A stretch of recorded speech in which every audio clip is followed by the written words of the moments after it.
Good evening and welcome to the Minions of the Zoo Saturday edition. I'm your host and keeper of the Harry channel, and with me tonight are minions not here yet. That's Sora Luna, Serenity Star 13.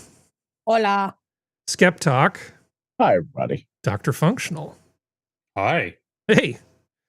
Let's see. Where to begin? Well, begin at the beginning, right? Has anything been happening? Well, many things have been happening, but let's ask DrFunctional if anything's been happening with him first. Okay. How about Absolutely nothing at all is happening. Everything is fine, but you don't want to get in trouble with your permissive government? When have I ever cared about those fucking pedos? I know, it's God, man, there has been so much red meat in the news this week. I mean, there are like 100 different reasons to be just pissed off. It's the jobs terrible. report up here came out, and it's worse than you would imagine, and shit's shit. And I'm personally going through a whole bunch of legal troubles, and like the world is it's same old. Understood. You got to do what you got to do. I've been watching more and more of Kumia. Even though I wasn't a big fan of Opie and Anthony back in the day. I don't know, he's funny. I think one of our greatest imports to you guys. I mean, let's face it, all your fucking greats are because of us. Your Bill Shatners, your Gavin McInnes's. Like, I mean, I love Gavin. I've always loved Gavin, and having him back on YouTube has just been refreshing. Because he never does anything wrong. He just got caught in that far sweeping YouTube purge of people they just found inconvenient. He was on the periphery of things, and so he just kind of got collateral damaged, I think. He didn't. You're right. Plus, he didn't you can't have anything. The founder of Vice and the Proud Boys, being on your platform. That means you're snazzy. Or as Sugar Tits like to say, snazzies. Well, those motivational posters, those annoying motivational posters that are so much fun to make fun of. I remember seeing this one where I didn't even remember what it was about, but it showed a picture of the view from the top of this mountain looking down on this beautiful village. And it was some sort of inspirational thing, like achievement or perseverance or whatever virtue they were trying to tell you was good. And I remember looking at it thinking, you can spin this into whatever you want. You could be, wealthy capitalist who has all sorts of free time because the bourgeois class, is doing all the work for him, and the proletariat, looking down on people during his leisure time. You could spin anything into anything. And the Proud Boys at their base don't sound like such a bad thing. But if you want to make them sound bad, it's not particularly difficult. They didn't do a whole lot to kind of preemptively, reinforce their rhetorical stance. They were easy pickings during the cancellation phase, is what I'm trying to say. And he just got hit as collateral damage because of his involvement with it. He wasn't responsible for them or anything, other than the fact that he kind of got them started, but he wasn't like their ringleader. They weren't reporting back to him with expense reports and stuff. Or am I wrong about that? I don't know, but I also know that they didn't do anything wrong. Like being a nationalist, being a patriot is not a crime, last I checked. In fact, it's a very good thing for your country and its preservation and success. And that's basically all they were guilty of. If done right, but yeah, it just sounded, they were able to make it sound like something else. They were able to make it sound like a country that begins with G during the 1930s. They just said, well, who else was proud? Those guys. That's it's a bit of an oversimplification, but a lot of people got canceled who shouldn't have been back then.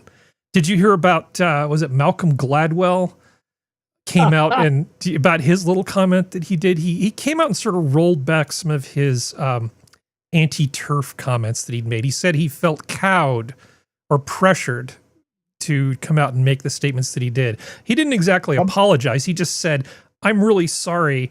He never said sorry. I was a coward. He never said that. He basically just said, "I'm a coward." Yeah, and because I was hearing Bridget Fennessy go off on him, and she was not giving him any quarter. Are you familiar with any of this, Functional?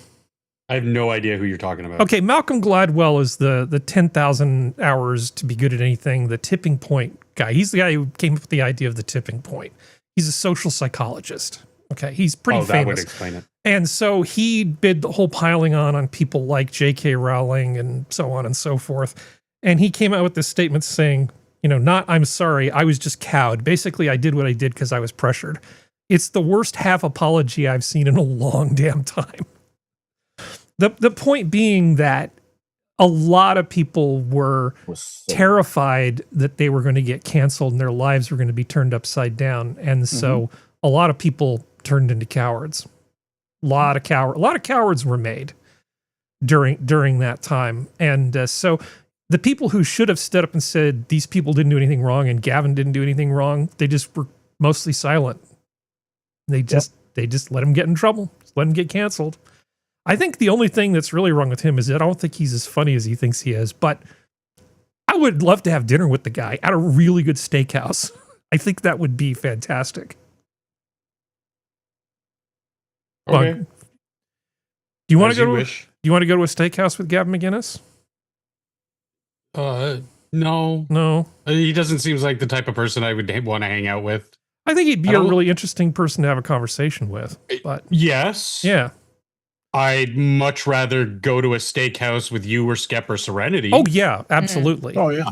I didn't say I was going to rent a truck and help him move. I just wanted to have a conversation over dinner. I don't know what we should do. That's what we should do. We should have a virtual steakhouse where we cook steaks and stream together and That's not the worst idea I've ever heard. And film us having steaks while sitting around a virtual table.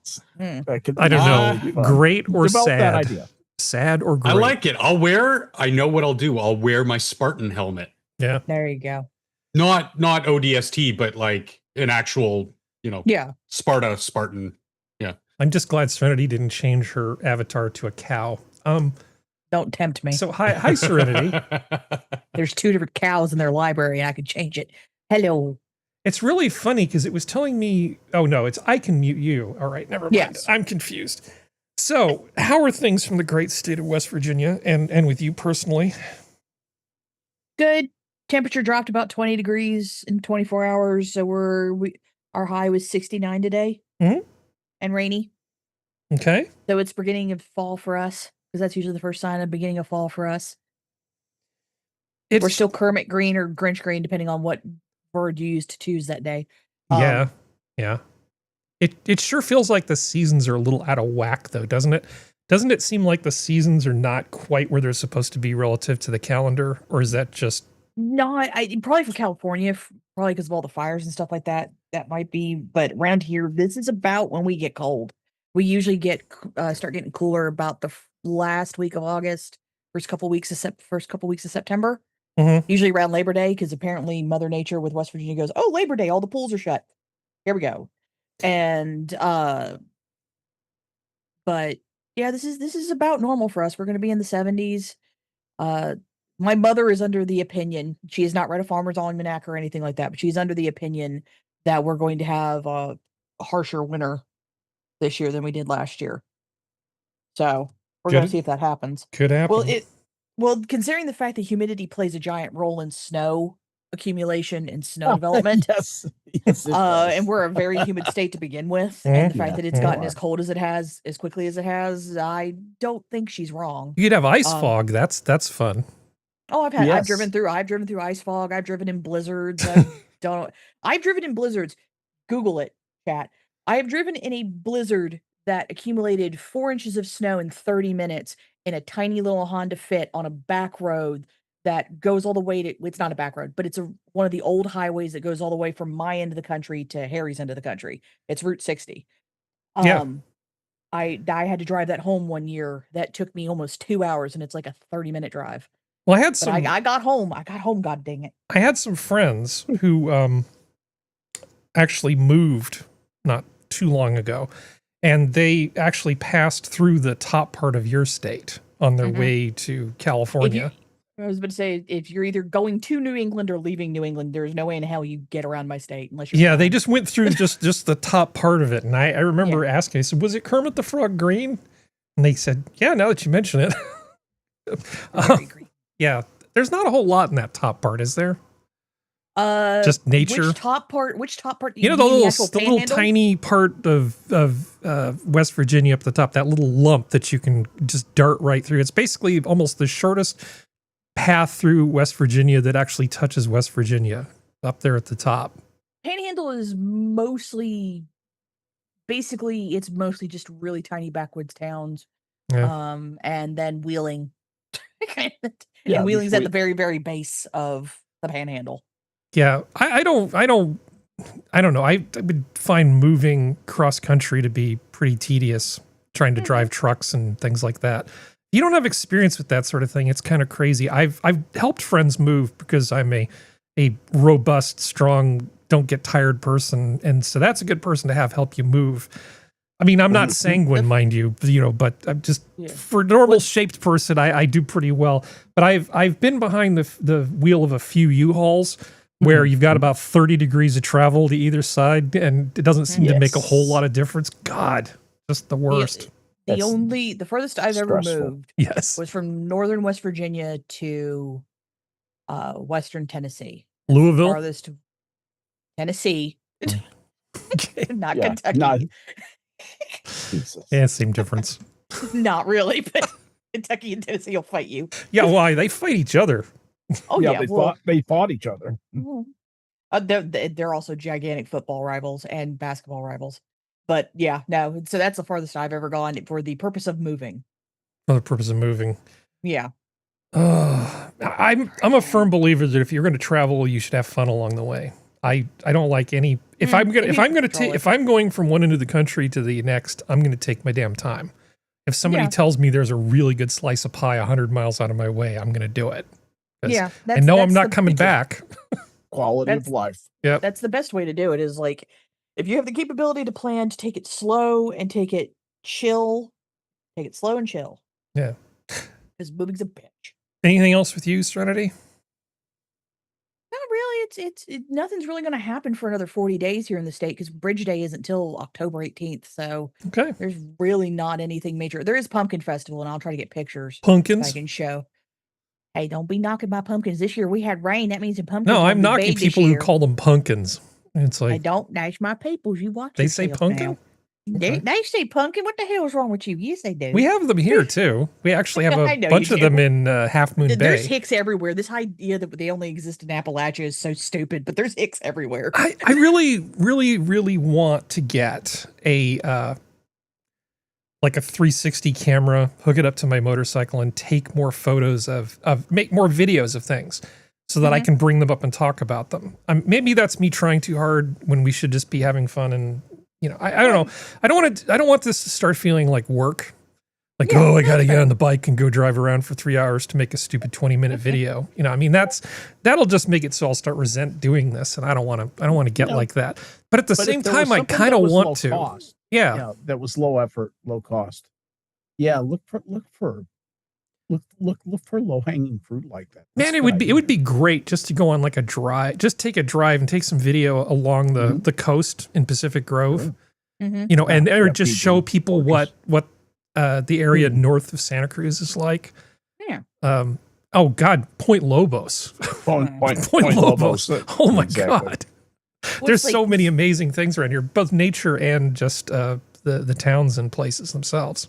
Used to go out. Point Lobos is one of the best whale watching places I know about on the West Coast. A good 360 camera is the Insta360 version 5. That's like the current best thing. That one and the one DJI makes are kind of like the two competitors right now. They're the two competitors. They used to be, but they used to be bad. They each have their strengths and weaknesses. The big thing about the Insta360 is that it has really good AI correction for low light. Yeah. So if you're, say, also primarily using it as a recording device when you're on the road, being able to recognize makes and models of cars and their license plates at night would be a big advantage. So if I was going to get one, I would get the Insta360. I've already researched this. The Insta360 also has a better connection system to like if you want to put it on your body. Because the DJI one, you have to get a whole like harness freaking thing, and the 360 has different ways you can do it without it being like a stupid full-blown harness where everybody can see, I have a camera on me. Yeah, don't I look cool? Yeah. But let's say hi to Skep, because we're 20 minutes in and we haven't said hi to Skep yet. How you doing, Harry? And Skep, you have to say hi to the chat. So would you do that first, and then then I'll talk to you. I shall. We have the most interesting bunch in chat this evening. Let's see. We have DrFunctional. It has showed up in chat, and Serenity is in chat. I can see, and Raymond Lewis is in chat. Hello, Raymond. Nice to see you. Hammer's there. Hey, Hammer, how you doing? Thanks for coming by. Don't hurt me. Checking to see if there was. I wonder if he gets really tired of that. You know, people when they say Hammer and he says, "Don't hurt me." Don't hurt me. Yeah, don't hurt me. Okay, sorry. Touch this. Carry on. And Badger is here. Hey, Green Badger. Nice to see you. GBO. Thanks for stopping by my channel. Yeah. Earlier today, my friend.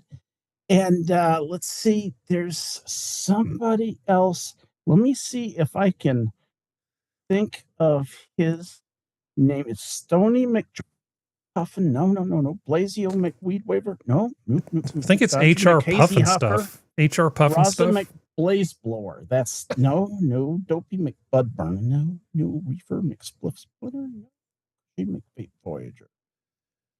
Yeah. No, it's Wheezy McBlunt blowing. What a wonderful name, JB. How you doing tonight? Blanky McSpliefenstein. I don't know. All you have to do to make those names up, by the way, is all I did was list a bunch of adjectives and nouns related to marijuana. And then I just started picking them out. I was actually constructing those as I was saying them. Marijuana culture. I love it. Anyway, it's such a good thing. Bowen has joined us this evening. I had a great day today. My granddaughter spent the afternoon and evening with me, along with my daughter. And we had pizza and wings. It was just a completely decadent dinner. And walking around, playing in the park, and then I tuned one of my guitars to an open E tuning, and so I got to jam with my granddaughter, who is in kindergarten, and so this guitar just barely will fit on her lap at all, and she's hammering out the E, and I'm jamming to it. We had a pretty fun day. Anyway. That's just grandfather life. Other than that, I turned a bunch of compost, probably 100 pounds, easily 100 pounds, probably 150 pounds of compost. And you do that small shovelful. If you've ever handled compost, it doesn't shovel very easily. You almost need a pitchfork to do it right. And mowed the lawn and, just basically doing chores and having fun with family. I don't know. I'm enjoying retirement. Yeah, I've been attacking some foliage that's overgrown and taking apart a fence that's damaged so I can put it back together, giving it the $6 million man treatment. Well, without spending $6 million, because I've got a lot of stuff that I can sort of recycle from another structure I took down. So that's what you're supposed to do, right? To be green, reduce, reuse, recycle. I'm not past reusing some 4x4s. That's totally a thing that's going to happen. I mean, the weather here, the hot weather ended on Monday, and it's just been exceptional ever since then. Back in the 70s. Back in the 70s, and it's just so nice. It just gets so nice. It's just the best. And so far, nothing near me has caught fire. So, I mean, I know that my suffering is going to come at some point because it's just inevitable living in California. But for right now, pretty great. Except I went to get some barbecue place that I found recently. It was supposed to have barbecue beef ribs, which is, like a special thing that some barbecue places do on Saturday or Friday. You'll pick one day a week. And I go to get Texas, and you can't always get them. Well, I only eat once a day, and I try to eat relatively early, and so I go to get my barbecue beef ribs, my dino ribs, as they were calling them, and they were closed because I guess they'd sold out of all the barbecue before I even got there. That's a real disappointment. When you have your sights set on good barbecue, and then you don't get any. That's a pretty hard gradient of disappointment to try to deal with. It's still in the area of first world problem, but yes, it is. Well, I really only have first world problems, Skep. They're important. They're important to me. I feel that. Yeah. But the thing about a good barbecue restaurant is they will shut down when they've sold all their food. They don't keep prepackaged stuff. They don't pre-prepared stuff that gets reheated. They don't do that.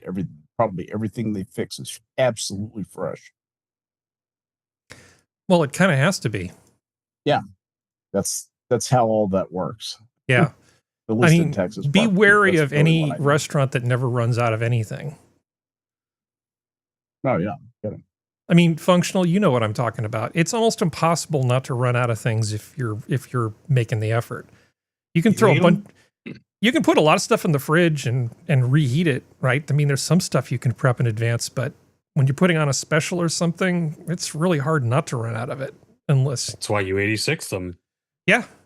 There's a board. There's only so much. Yeah, and you just go 86. With barbecue, the thing is, because it takes any place worth their salt takes hours to produce any of this stuff. Exactly. And that's why, we're out of chicken and we're okay, well, we got 86 of chicken. Oh, now we're out of ribs. Okay, well, I guess the menu's closed. Yeah. It's that simple. And yeah, it is kind of disheartening because not only does it take hours for them to make this stuff into the wonderful creations that they become, but you've also planned some time out of your day to get to this place to, and so, yeah, when you miss out on barbecue, there's a lot of factors going in there and a lot of time just for this sit down of maybe an hour to enjoy food. Yeah. Brisket is a 14 to 18 hour process. And brisket is, I discovered this week, is indeed my favorite food. When someone asks you, what's your favorite food? It's like, how do you choose just one? But no, it's brisket. That perfect brisket with the bark and the yep. And you cut into that bitch and the juice is just like dripping. Yep. Yeah, it's magic. Collagen plus low heat plus time equals delicious. The most delicious thing you could ever put in your mouth. Yeah, it's amazing. I don't get it. It's food magic is what it is. Actually, it has to do with peptide bonding. But that's probably not important, right? That's like explaining a joke, Skep. Yeah, but no. Skep hits on exactly why I don't get it. Because you can replicate that in a lab, but you cannot replicate brisket. You know, it had to have been an accident. Functional. Imagine you're out on the range. It's like 16 something. You're out on the range somewhere near the border between what will eventually be Mexico and what will eventually be Texas, right? And you're trying to feed like 20 guys who've been out working. And you've got this shitty cut of meat, just tough, nasty piece of meat, this brisket. And you go to make it and then something happens and then you forget about it.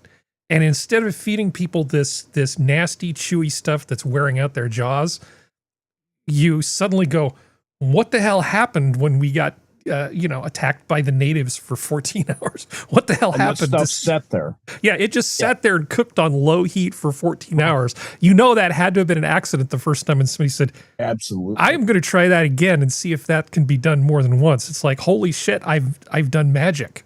I don't know if it was an accident because thousands of years BC, we know that a more ancient version of man would bury wrapped meats in the ground with hot coals and let them sit all day while they were out working, come home, and then open it up and be like, hey, here's food. Yeah, it's the Neanderthal crock pot.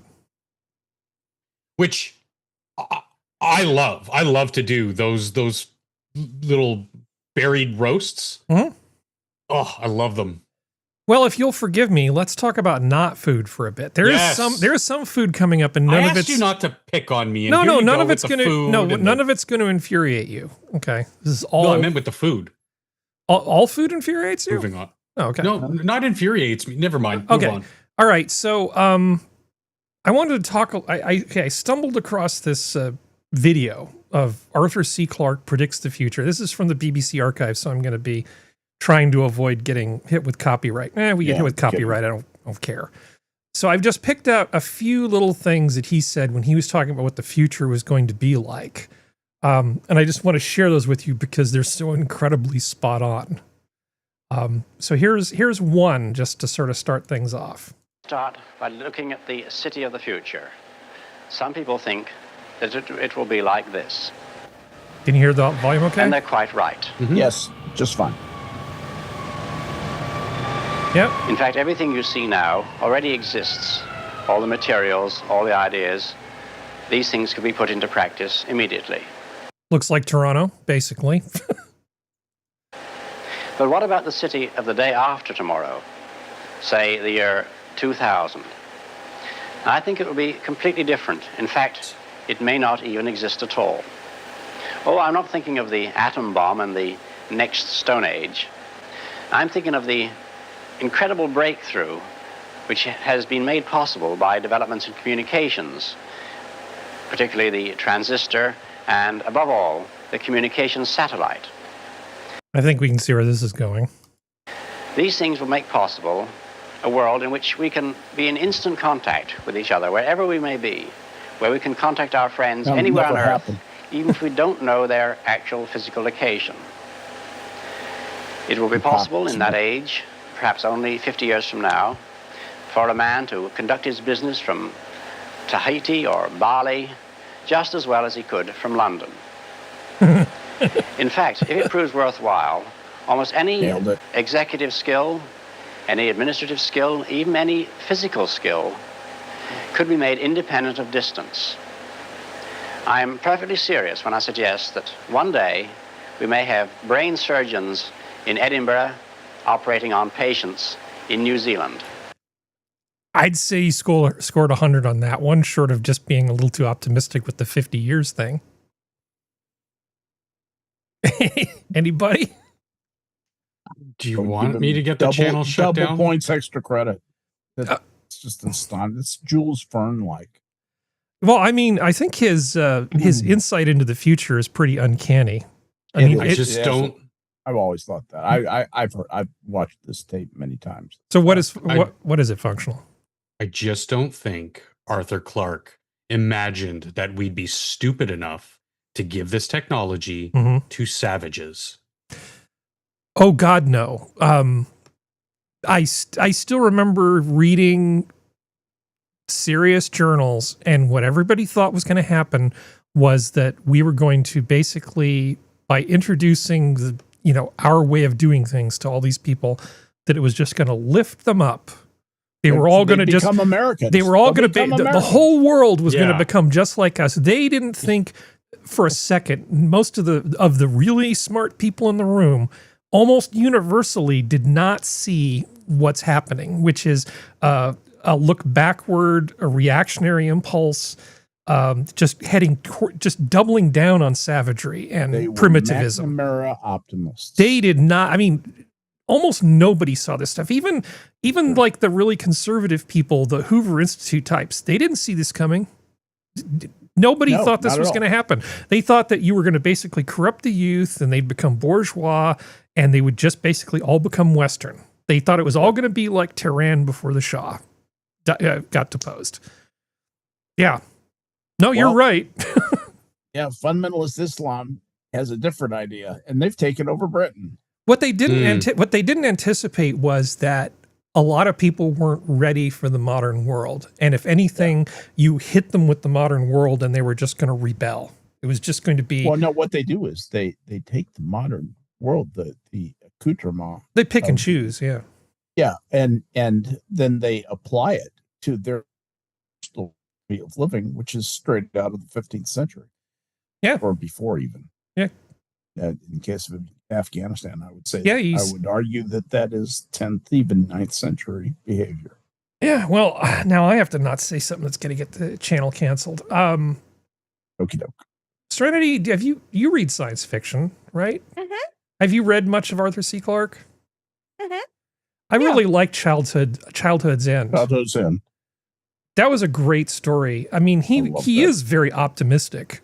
Mm-hmm. I mean, he's not seeing the downside to any of the things he's predicting. But let's move on to the next. He's not Ursula K. Le Guin. Yeah, let's move on to another one of his things. This actually has to reload because I'm stupid.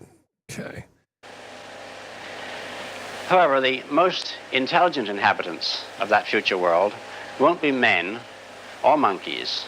They'll be machines, the remote descendants of today's computers. Now, the present-day electronic brains are complete morons, but this will not be true in another generation. They will start to think, and eventually they will completely outthink their makers. This is... Yeah, I mean, he's basically talking about AI. Now, he hasn't gone quite as far as Asimov did. Right. I mean, Asimov, I think that wrote one of the quintessential stories about AI, where essentially the AI just sort of keeps improving and improving, trying to just sort of figure out, like, what the meaning, why does anything exist? What's the meaning of the universe? That whole thing. That's a great story. Why can I not remember the name of it? The short story that he wrote about the evolving superintelligence.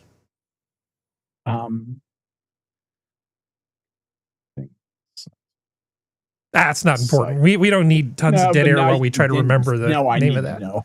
It's last not question. The last question. Thank you. Last question. That's it. Great story. I mean, I like short stories. I find that too much of people seem to really pull away from the novella and the short story more than I wish they would. I really like short stories and novellas. Well, it's especially with science fiction, people get caught up in the pedantry of it instead of just telling the story and letting your imagination do the rest. It's the reason why, like, Lovecraft works best in short story form, or novella form. You have to be telling the right story at the right scope to use the novella form or a short story form. Short story form is almost like an executive summary of a longer story or a detail of a very, short period of time. But novellas give you a lot of freedom. You can kind of go in the direction. You can make it wordy and explain a lot about the environment, a lot of extraneous stuff, in addition to, getting the plot done, because you have the extra elbow room of the length of the novella over a short story. It really is great. It really is a great form, and I wish there were more people were operating in that. Because I get tired reading novels. You would novella think is just right. You would think that, like, a short story would be easier, right? Because you don't have to do as much writing. It's fewer words. It's like being asked to write a shorter report. No, it isn't.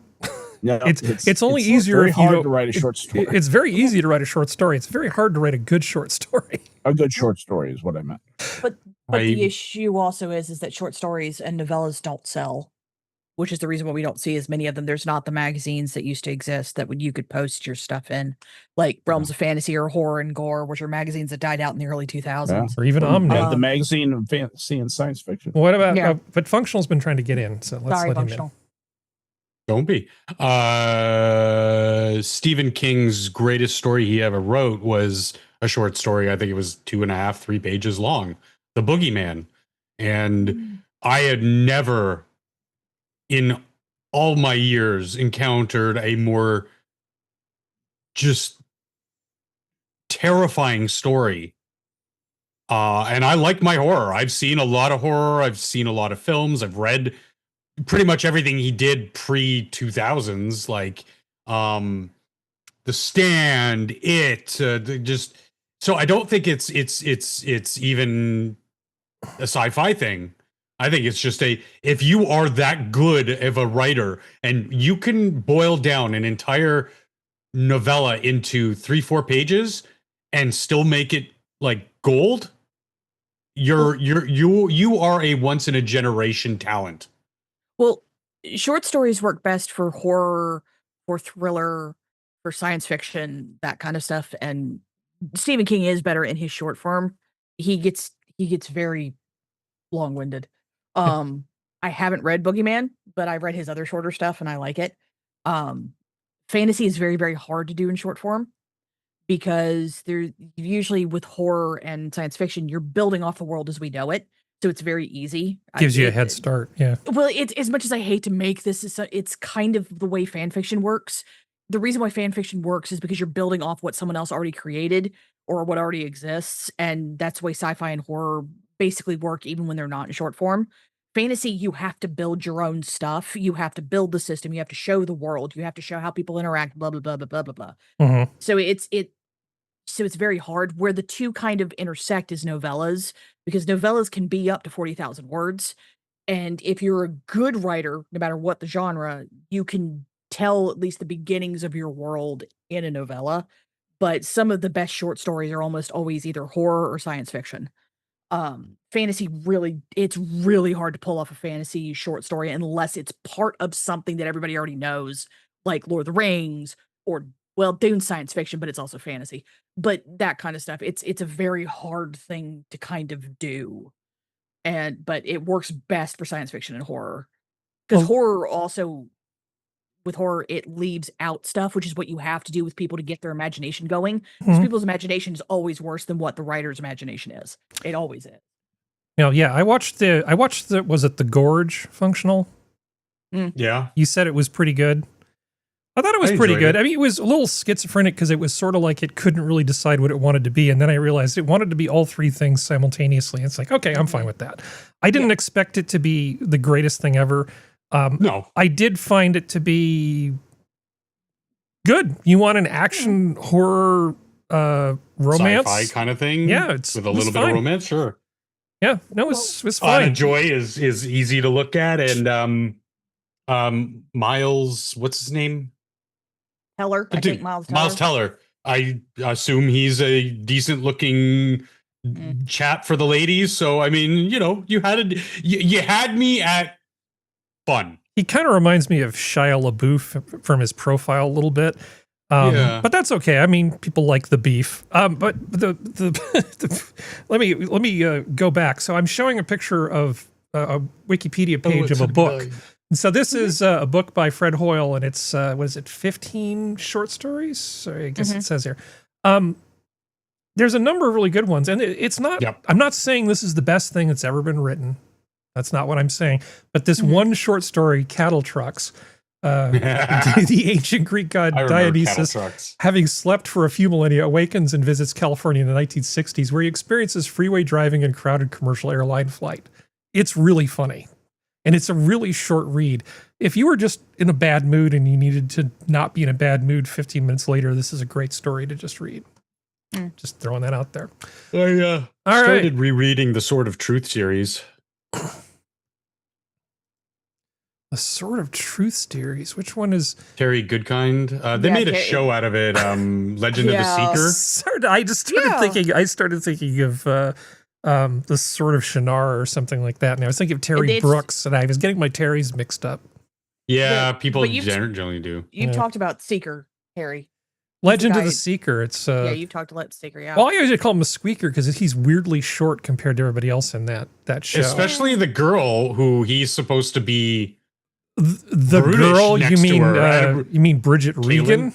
Bridget Regan, who's like 5'11". Hey, I remember both her first and last name accurately, so that should tell you how I feel about it. Okay, I met her in real life. Okay. Well, now I hate you. You did. Yeah. Yeah. she's very pretty. Yeah. She's easy on the eyes. But enough of objectifying Bridget Regan. She's also a pretty decent actress. And the thing for something like that, like Anna Taylor-Joy, she moves well. When I was watching Anna Taylor-Joy and her eyes that kind of go places they shouldn't, the thing is she moves kind of like Mila Jovovich did in the early, when she was sort of starting out her career. That's a compliment. I think she could have a pretty good career even just sticking to that one genre if she wanted to. She moves really well. Her physicality is excellent. And what was the other one where is the restaurant with Ralph Fiennes? Yeah. Give Me a Burger and Don't Kill Me, I think is the title of that movie. Yeah. Also with Miles Teller. Oh. And now you want a movie that's gonna like be good, like a good movie. That's a good movie.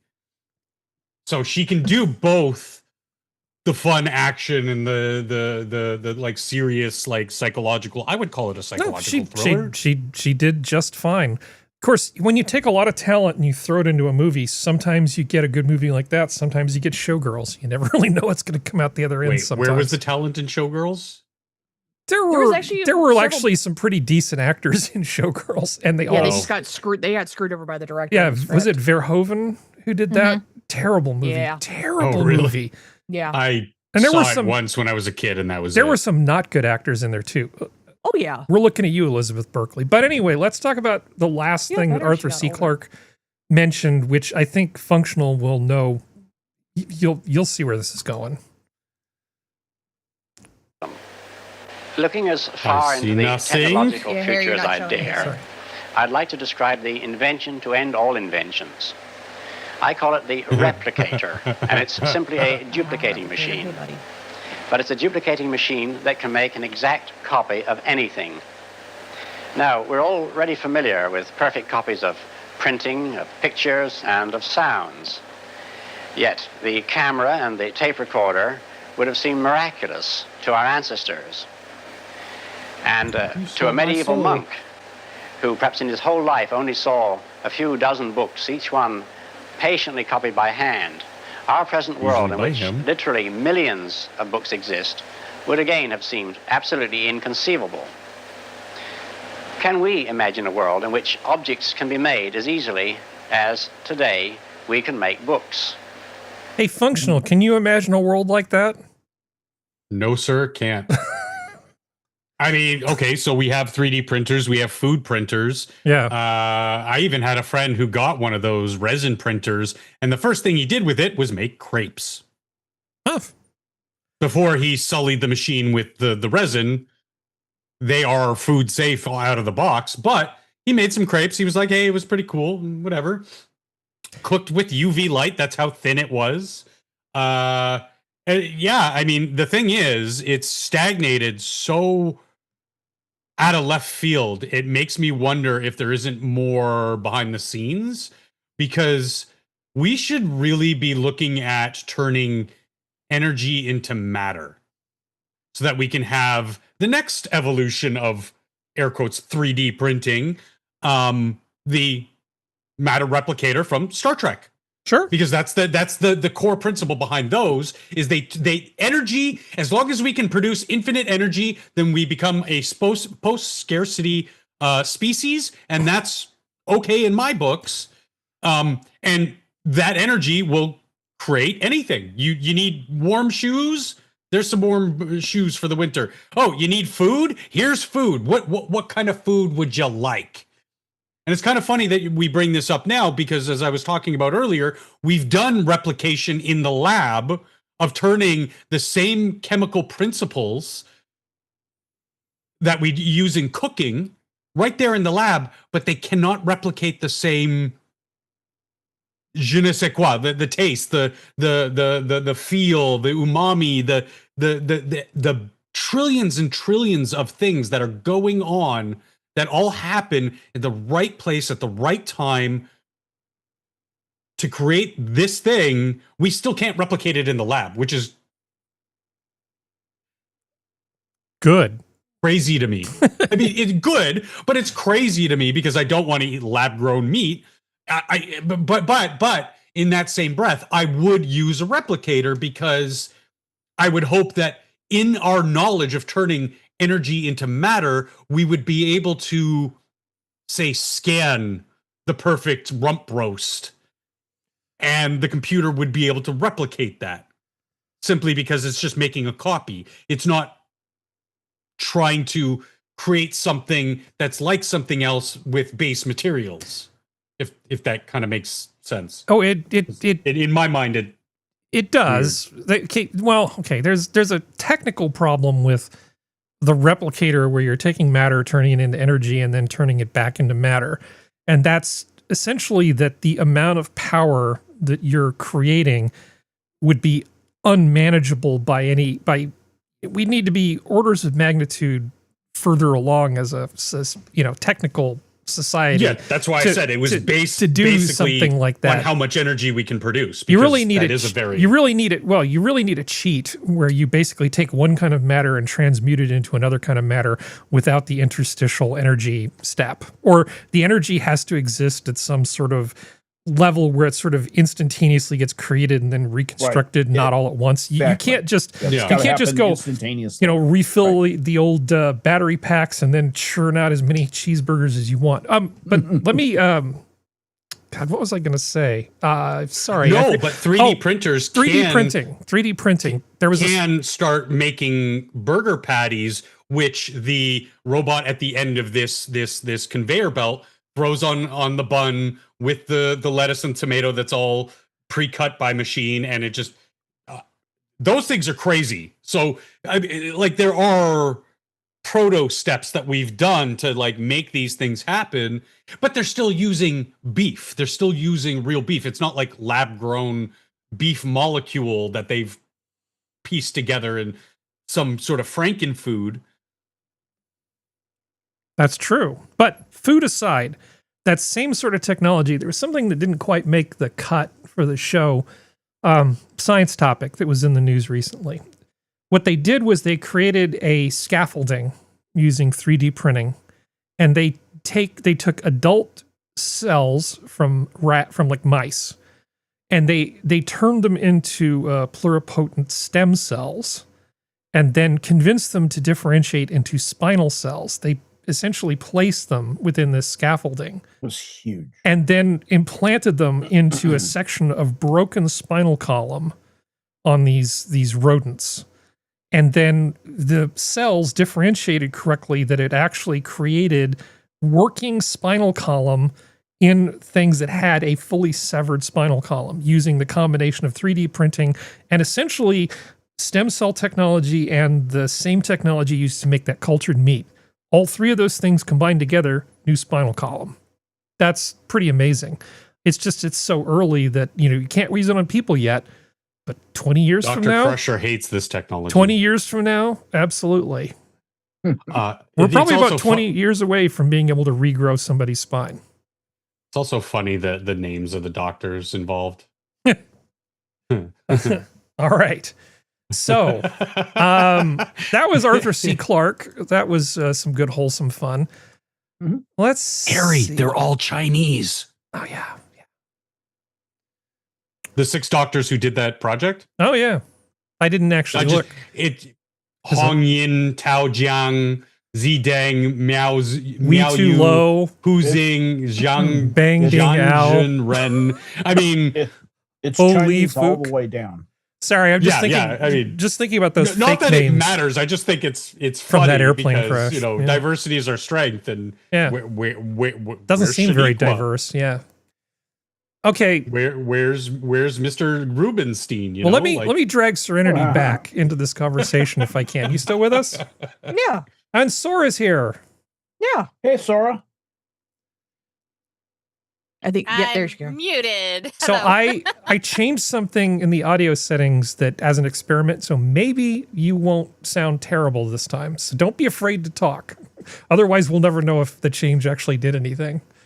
Because I think I've got you traumatized. You're like an old Windows user. It's like did you reboot the system today? Okay, well, when it blue screens, it must be something that you did. Yeah, don't worry. The sound thing is obviously nothing you did, but hopefully it's going to be better today. So did you want to share anything before I dive into making fun of this guy with your assistance?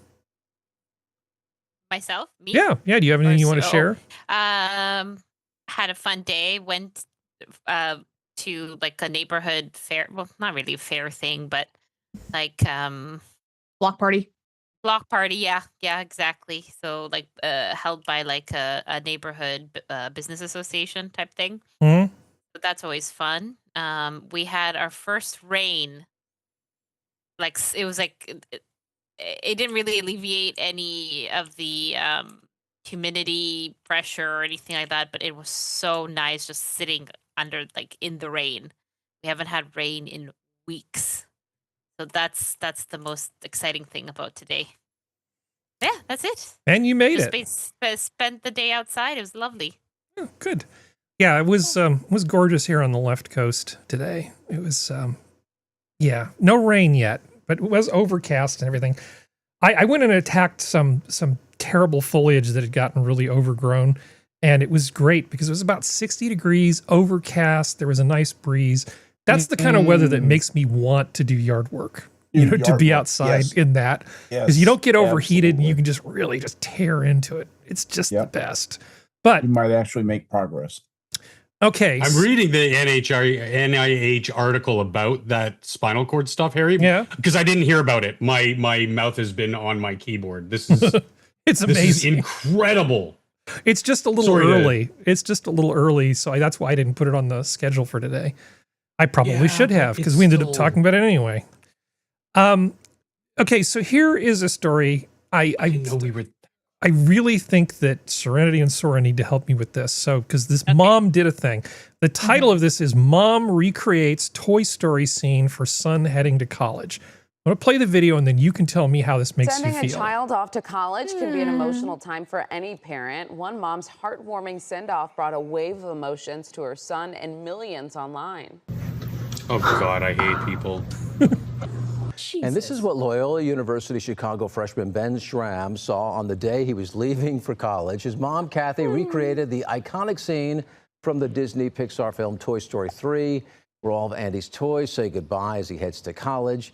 Ben's childhood toys all had some of his birth through high school graduation. Okay, that's enough of that. Okay, so... That's so sad. Okay. It's so cute, too. This is why I hate Okay, people. Serenity, what do you think? I think it's cute and sweet. Okay, Sora, what do you think? I love this so much. I hate this so much. Oh my God. She's the biggest empty nester I've ever heard. She is going to be calling this poor boy every 3 hours to make sure he's changed his underwear. It's going to be just the worst. He's going to be balls deep in a co-ed. I know. And he's going to pick up the phone. I know. It's just so it's so infantilizing. He's a grown ass man. It's not. No. You all are so depressing. Fuck. God. You all are depressing. I knew this was going to split the room. He's not. No, he's not. He's doing a good. Yeah, this just seems really age inappropriate to me. Why? It is exactly age appropriate. If he was going off to boarding school for 7th grade, maybe. He's like 17 or 18. He's 18. He's going to college. So? He's going to be doing headstands. Maybe they have an extremely good relationship. I feel like this is lovely. Man. Y'all, God suck. damn. Jesus.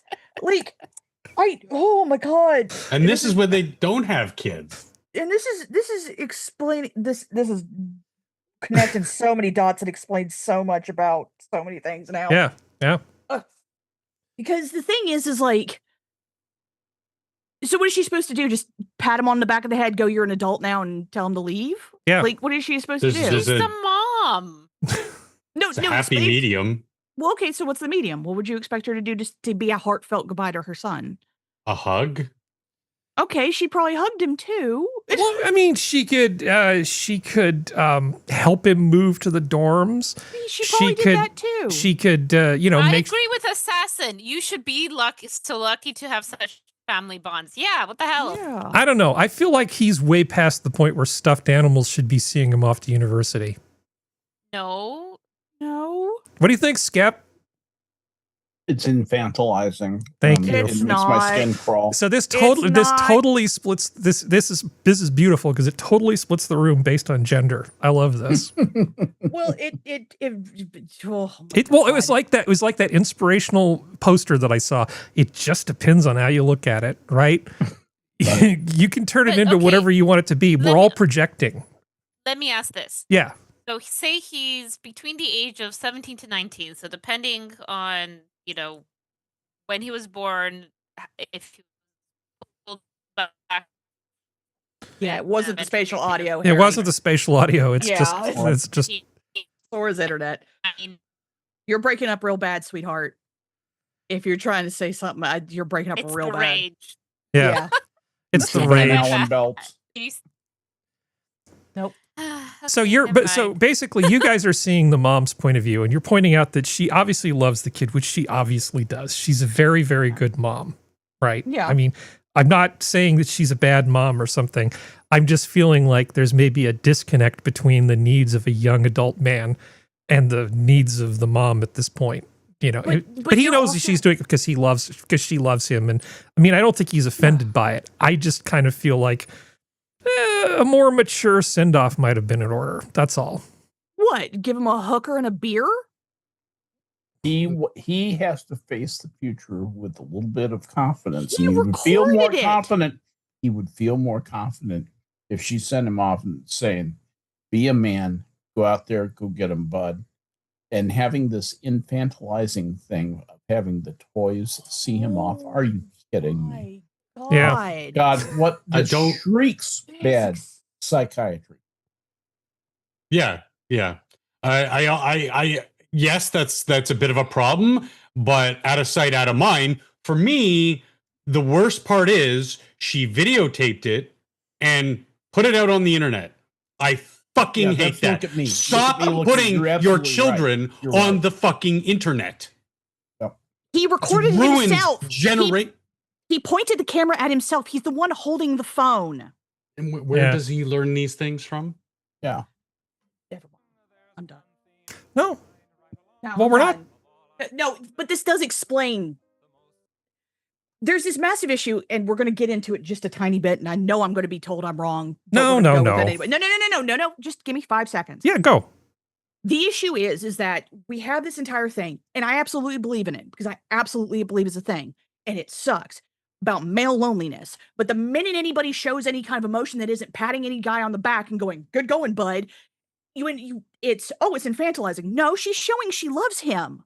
She's showing him emotion. Why is that wrong? That is not infantilizing him. It's a 5-second thing. It's literally infantilizing him. It's not. It is showing, I raised you. You were in my life. These are things you loved. I love you. Good luck.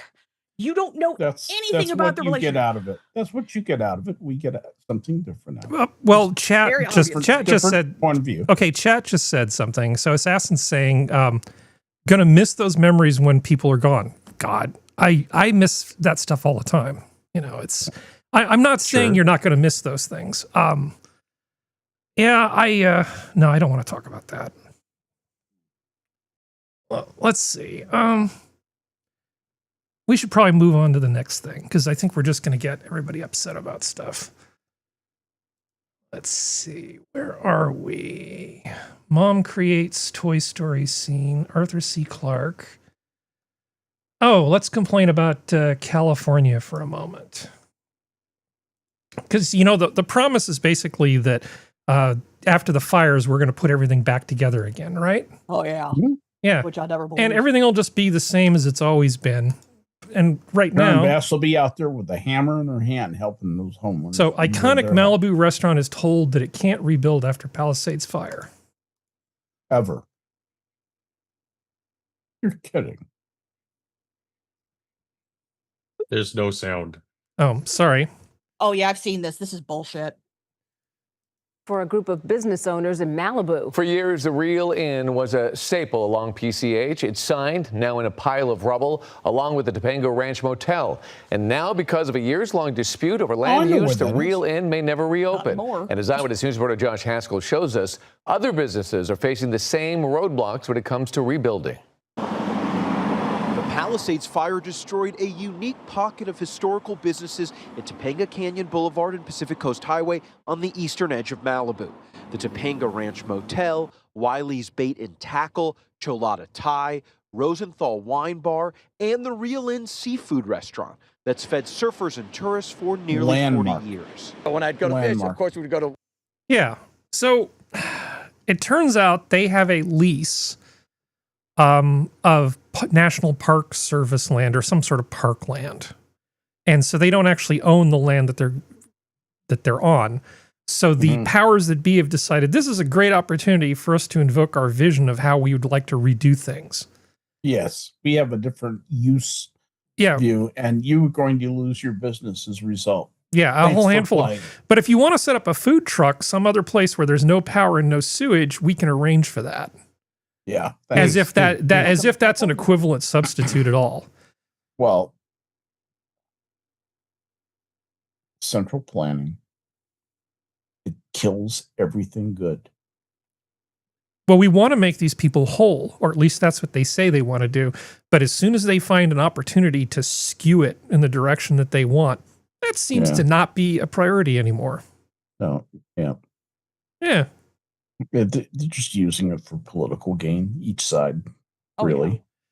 Well, I mean, just saying you want to make the people whole, I don't know if that's really using it for gain. That's just a statement of intent that I think a lot of people can get behind. Trying to do a little jiggery pokery and manipulate the process to get something else out of it instead. That's the taking advantage part. Chicanery. Yeah. Yeah. And I'm not saying that that the Republicans or conservatives or whatever you want to call them wouldn't do the same thing if they were they were in the opposite position. Right. Exactly. Yeah. I was just going to say, it's spy versus spy. It's just one is white, one is black. Except that they're not the one doing it this time. So I would happily call them out if it was a Republican administration taking a shit on like a... Republicans have the high ground this time. Well, they have the high moral ground, but they don't have the advantage in terms of political power. Political advantage. Right. Yeah. Exactly. Yeah. So the powerful Democrats, once they get something like this, like Rahm Emanuel said, anytime there's a disaster or a crisis, it's just an opportunity. Crisis-tunity. It's a crisis-tunity. Ooh, nice. Yeah. Nice word. Good job. So do I have to take a giant crap on this article? Because, again, this might split the room, but maybe less so than the last thing.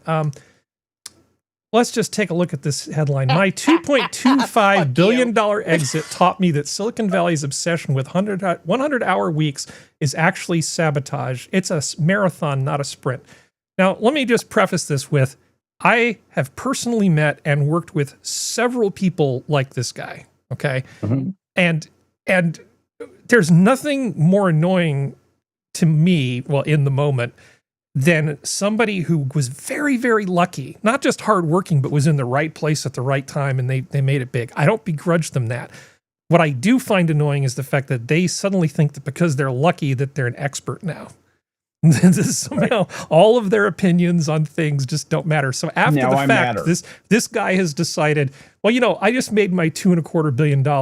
But, after the fact, maybe this whole Silicon Valley obsession with working really hard and trying to be the one who gets lucky. Yeah. Just pulling up that ladder. Just pulling up that ladder. And it's just, to me, it just seems so incredibly tone deaf. And it does kind of remind me of that argument about the homework. Remember when they were trying to limit the amount of homework you could give to kids in like high school? And they're saying, we want to be able to spend more time with our kids and stuff. Well, if you want to win in the competitive marketplace, doing the extra work makes a huge difference. And I wouldn't want to see, people putting speed bumps in the intellectual journey. This article just seems annoying to me. Maybe it's just me though. Serenity, I can see it. Like it's the fact of like it really depends on what kind of freaking thing you're doing, because there's some things that you don't have a choice. It's a sprint. Yeah. Because you're sprinting to the finish line to get there before someone else does. So this way you can make the profit you need to make in order to continue. Or it's some stuff that it is a marathon. So it's way too nuanced of a thing. But it's like 2.25 billion. Fuck you, dude. Yeah, it's like you bite me. I know. I know exactly what you're talking about. Like in the gaming industry, those sprints are do or die. Yeah, and the thing is, if your competitor comes out with a similar game that is screwed, yeah, you're screwed. Yeah, you're screwed. Like, and the thing is, there's always that. And to keep going with the gaming industry thing, the gaming industry is a marathon until the last like 6 months. or 3 months, depending on how big of your company is. Sure. Then it's a sprint. But then they compensate people for those sprints by saying, okay, now for the next 3-4 months, go nuts and travel the world, have fun, be with your families. And it kind of, it makes sense. Yeah, no, agreed. Well, that's the thing. Like it's the thing that makes it kind of funny, because Silicon Valley, I think Harry will correct me, kind of does something similar, which is people get air quotes laid off. And it's not a full-blown layoff. You're just kind of like got 3, depending on the industry, 3 to 6 months where you're not working because you've already been paid very well, hopefully, cross fingers, pray to Jesus, that you can kind of like fall off the face of the earth for a little bit and just kind of like get your brain out of your ass. I haven't experienced that. I could really use a 3 to 6 months sabbatical. Well, I mean like people who do like the app kind of stuff or something like that. You're a different point. Oh, I can tell you that in terms of happiness, if you're trying to give 99% of people the advice on how to have a happier, better life, finding a good work-life balance and not burning yourself out, probably better advice. And the expected outcome, because it's really just sort of a all or nothing proposition. Are you going to go all in on this particular thing that you're trying to do? You're either going to be you're going to end with nothing and you're going to be exhausted and you're going to have more gray hair, or you're going to be fantastically rich. It's going to be one of those two things, and that's what people just put it on the line.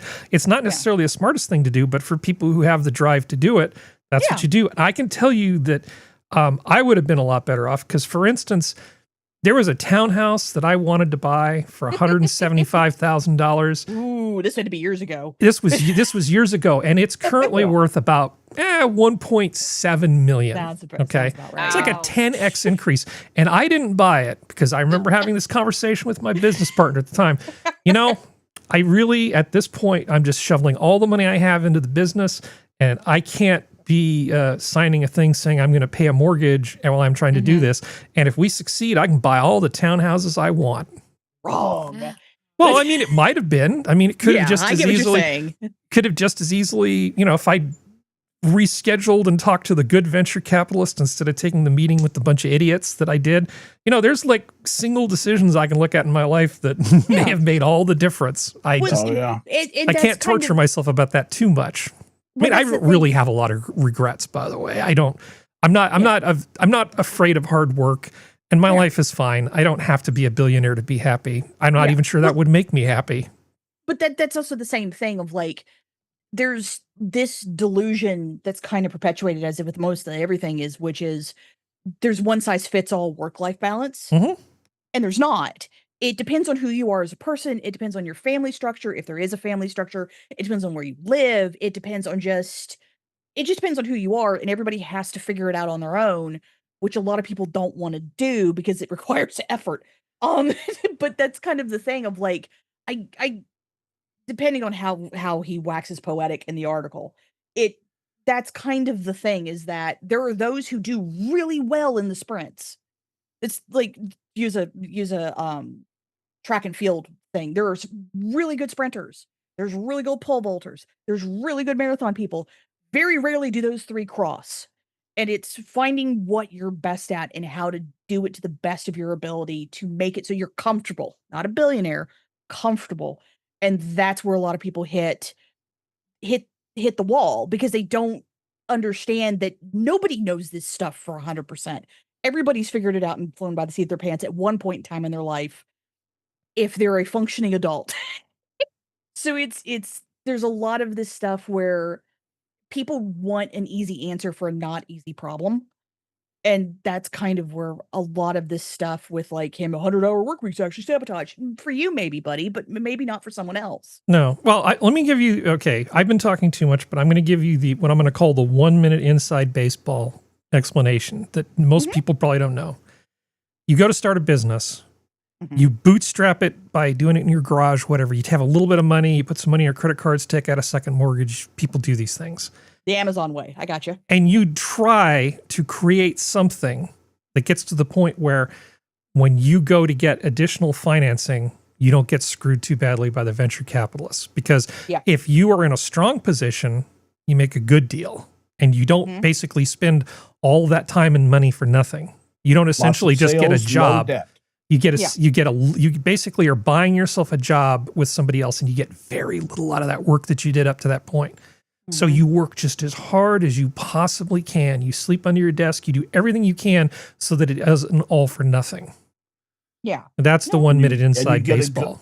You get a going concern that you can defend against the predations of somebody who says, well, you've got a sick puppy there. I can help get it well, but it will cost you one puppy. Yep. Yeah. Well, and it's just going to be, we're going to throw this equity in. We're going to issue some new shares. Oh, by the way, our shares are going to be much more important than your shares. Your shares, we have preferred stock. Yeah. It's convertible. It's but we don't want to get into that. Skep knows what I'm talking common about. 10-to-1. How about that? But you see the worst of this kind of mentality and the predation of, well, not the mentality, the predation of like people who are investing, air quotes, in the entertainment world, with a lot of actors or models or singers, specifically singers, who basically get screwed over because they didn't understand the industry, or they didn't seek out information from people who did understand the industry to kind of help them say, no, I'm not getting paid 10 cents for every album. I'm using this is what happened to TLC. I'm not going to get paid 10 cents for every album, and they get screwed on the concert proceeds. I want something better than this, that kind of thing. And it happens everywhere, sadly. But yeah, it's trying to find the middle ground of not getting screwed, but also making yourself still a good investiture for these people who are going to try to take advantage of you in most cases. Oh yeah. Well, that's their job. Yeah, no, it's like at this point, it's kind of like tabloids. At this point, it's been around for so long, and we've known this is how it works, that if you sit there and go, I didn't know, you're a dumbass. Yeah. And what do you call your act/product? The aristocrats. Okay, so next, I have already mentioned this twice before in various forms, so I'm not going to regurgitate this whole thing, but counterfeit hard drives are flooding the market. Here's how to spot one. So what I'm going to do is, just as a follow-up to other things, is I'm going to put the link to this article in the chat for everybody. There you go. And a test on this next week. Yeah, there's not a test on this. It's just that there's a lot of specific advice in this article on exactly on ways that you can try to see if this hard drive you're getting a really, really good deal on is real or jabroni / cap, whatever we're calling it, whatever we're calling fake stuff these days. Both work. Both work. Fine, Harry. Right. You're good. I'm so. Because there's a lot of this crap going around. And like I said, buy your hard drives from reputable sources. Anything that's too good to be true probably is. It's too good to be true. There's a link in the chat. I'm not going to beat this horse any further than we already have. Moving on to the next thing. All right. So I offer you a free course in AI from a place that doesn't suck. Okay. University of Colorado Boulder to offer free I'm sorry, did I say California? University of Colorado. I did say Colorado. Boulder to offer free online courses on AI open to the general public. Starts on Monday. I will put this link in the chat as well. So if you want to get learned up on AI stuff, like for real, not just kind of having a casual relationship with this stuff, there's a course you can take, and you can register for it, and it starts on Monday. And if this is even remotely interesting to you, you should take advantage of this opportunity, because stuff like this does not come around all the time. Real school, real education, absolutely free. Starts Monday. Online? Starts online. It's on Monday. Yeah. Excellent. Yeah. I think it's 5 1-hour sessions. I might actually do it. I'm sitting here thinking I'm totally doing this. Yeah. Why not? Well, yeah. I can learn a lot from it. Yeah. Now, if they tell me how to keep it from doing stuff, I will more. Yeah, how to put guardrails on it. Yeah, basically, F you. Well, that's actually, in a lot of the discussions I've been having lately, people talk about these systems, and the word that comes up a lot is guardrails. You know, how do you put guardrails on this process or that process, AI or otherwise?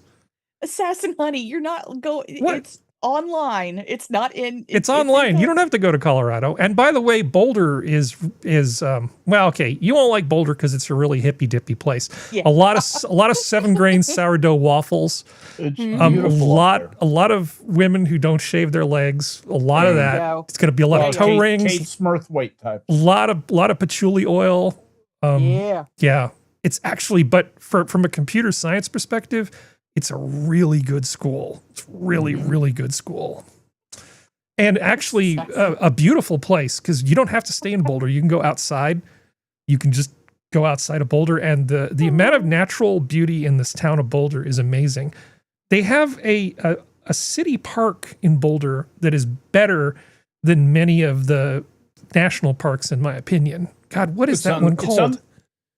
Well, Boulder sits on the south end of Rocky Mountain National Park, yeah. National Park. Well, you have to go up. One of the most mind-bendingly beautiful. Well, you have to go up through Estes Park and all that stuff to get to Rocky Mountain National Park. But in the city, not far. But in the city of Boulder, okay, it depends on the weather. You get caught in a flash flood. Yes.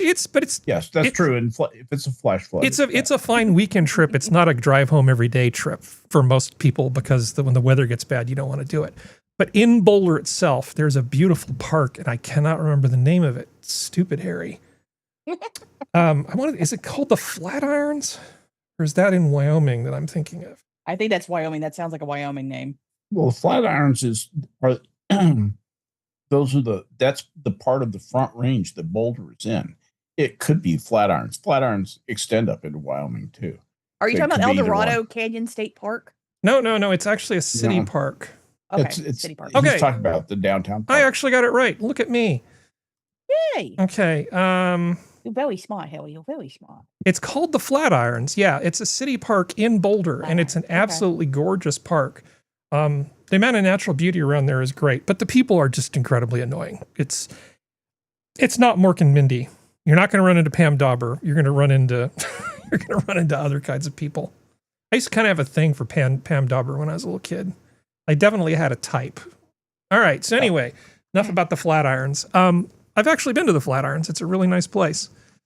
Let's see. Do you need to go do dogs? Not for another 10 minutes. Okay. Let's see. You like frogs? Depends. Sora likes frogs. Sora likes frogs. It's just we're never going to hear the full sentence. Okay. So there is a terrible condition that's been wiping out large numbers of frogs. I think it's a fungal condition. Let me see. Yeah, it said at the top. It said fungal infection. Yeah, it's a fungal infection, and it's wiped out a whole lot of frog species. Why is my? I had this highlighted, but it's not showing. Okay. Anyway, yeah. So they've been trying to figure out how to save all these damn frogs from this chytrid fungus that spread.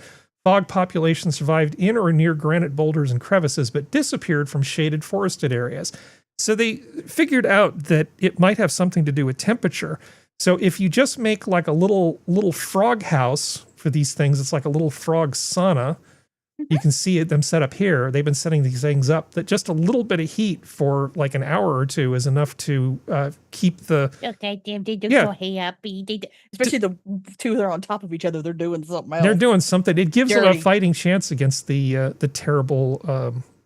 And I think it's just black painted bricks. I think that's all it is. Yeah, with some holes in it, frog holes. But that's good. But I like the way they figured it out. They just looked at the climates where they do better and say, oh yeah, near the edge of this basalt rock face, they seem to do better. Well, maybe what is it about that? Well, turns out it's the temperature. That particular fungus likes it when it's cold and miserable. So it's like around here, because there's more than just honeybees that are pollinators. There's a bunch of different types of bees that are pollinators. Mm-hmm. And there's one, I can't remember. I think I don't know if they're called grass bees or something like that, but they're solitary. They don't build a hive and they go in little holes and they like break grass up and then cover the holes. So this way they can hibernate. Mm-hmm. And around here, what they used to do is they used to do that in trees, but because a lot of trees are getting cut down and they don't have the holes to go into anymore. Those you'll see them at garden stores. It's just like a little like placard kind of thing that just has little short like hole like tubes on it, and that's for those type of bees. And that's what we do, because we have like 4 around here, around the edge of the property, because we need pollinators.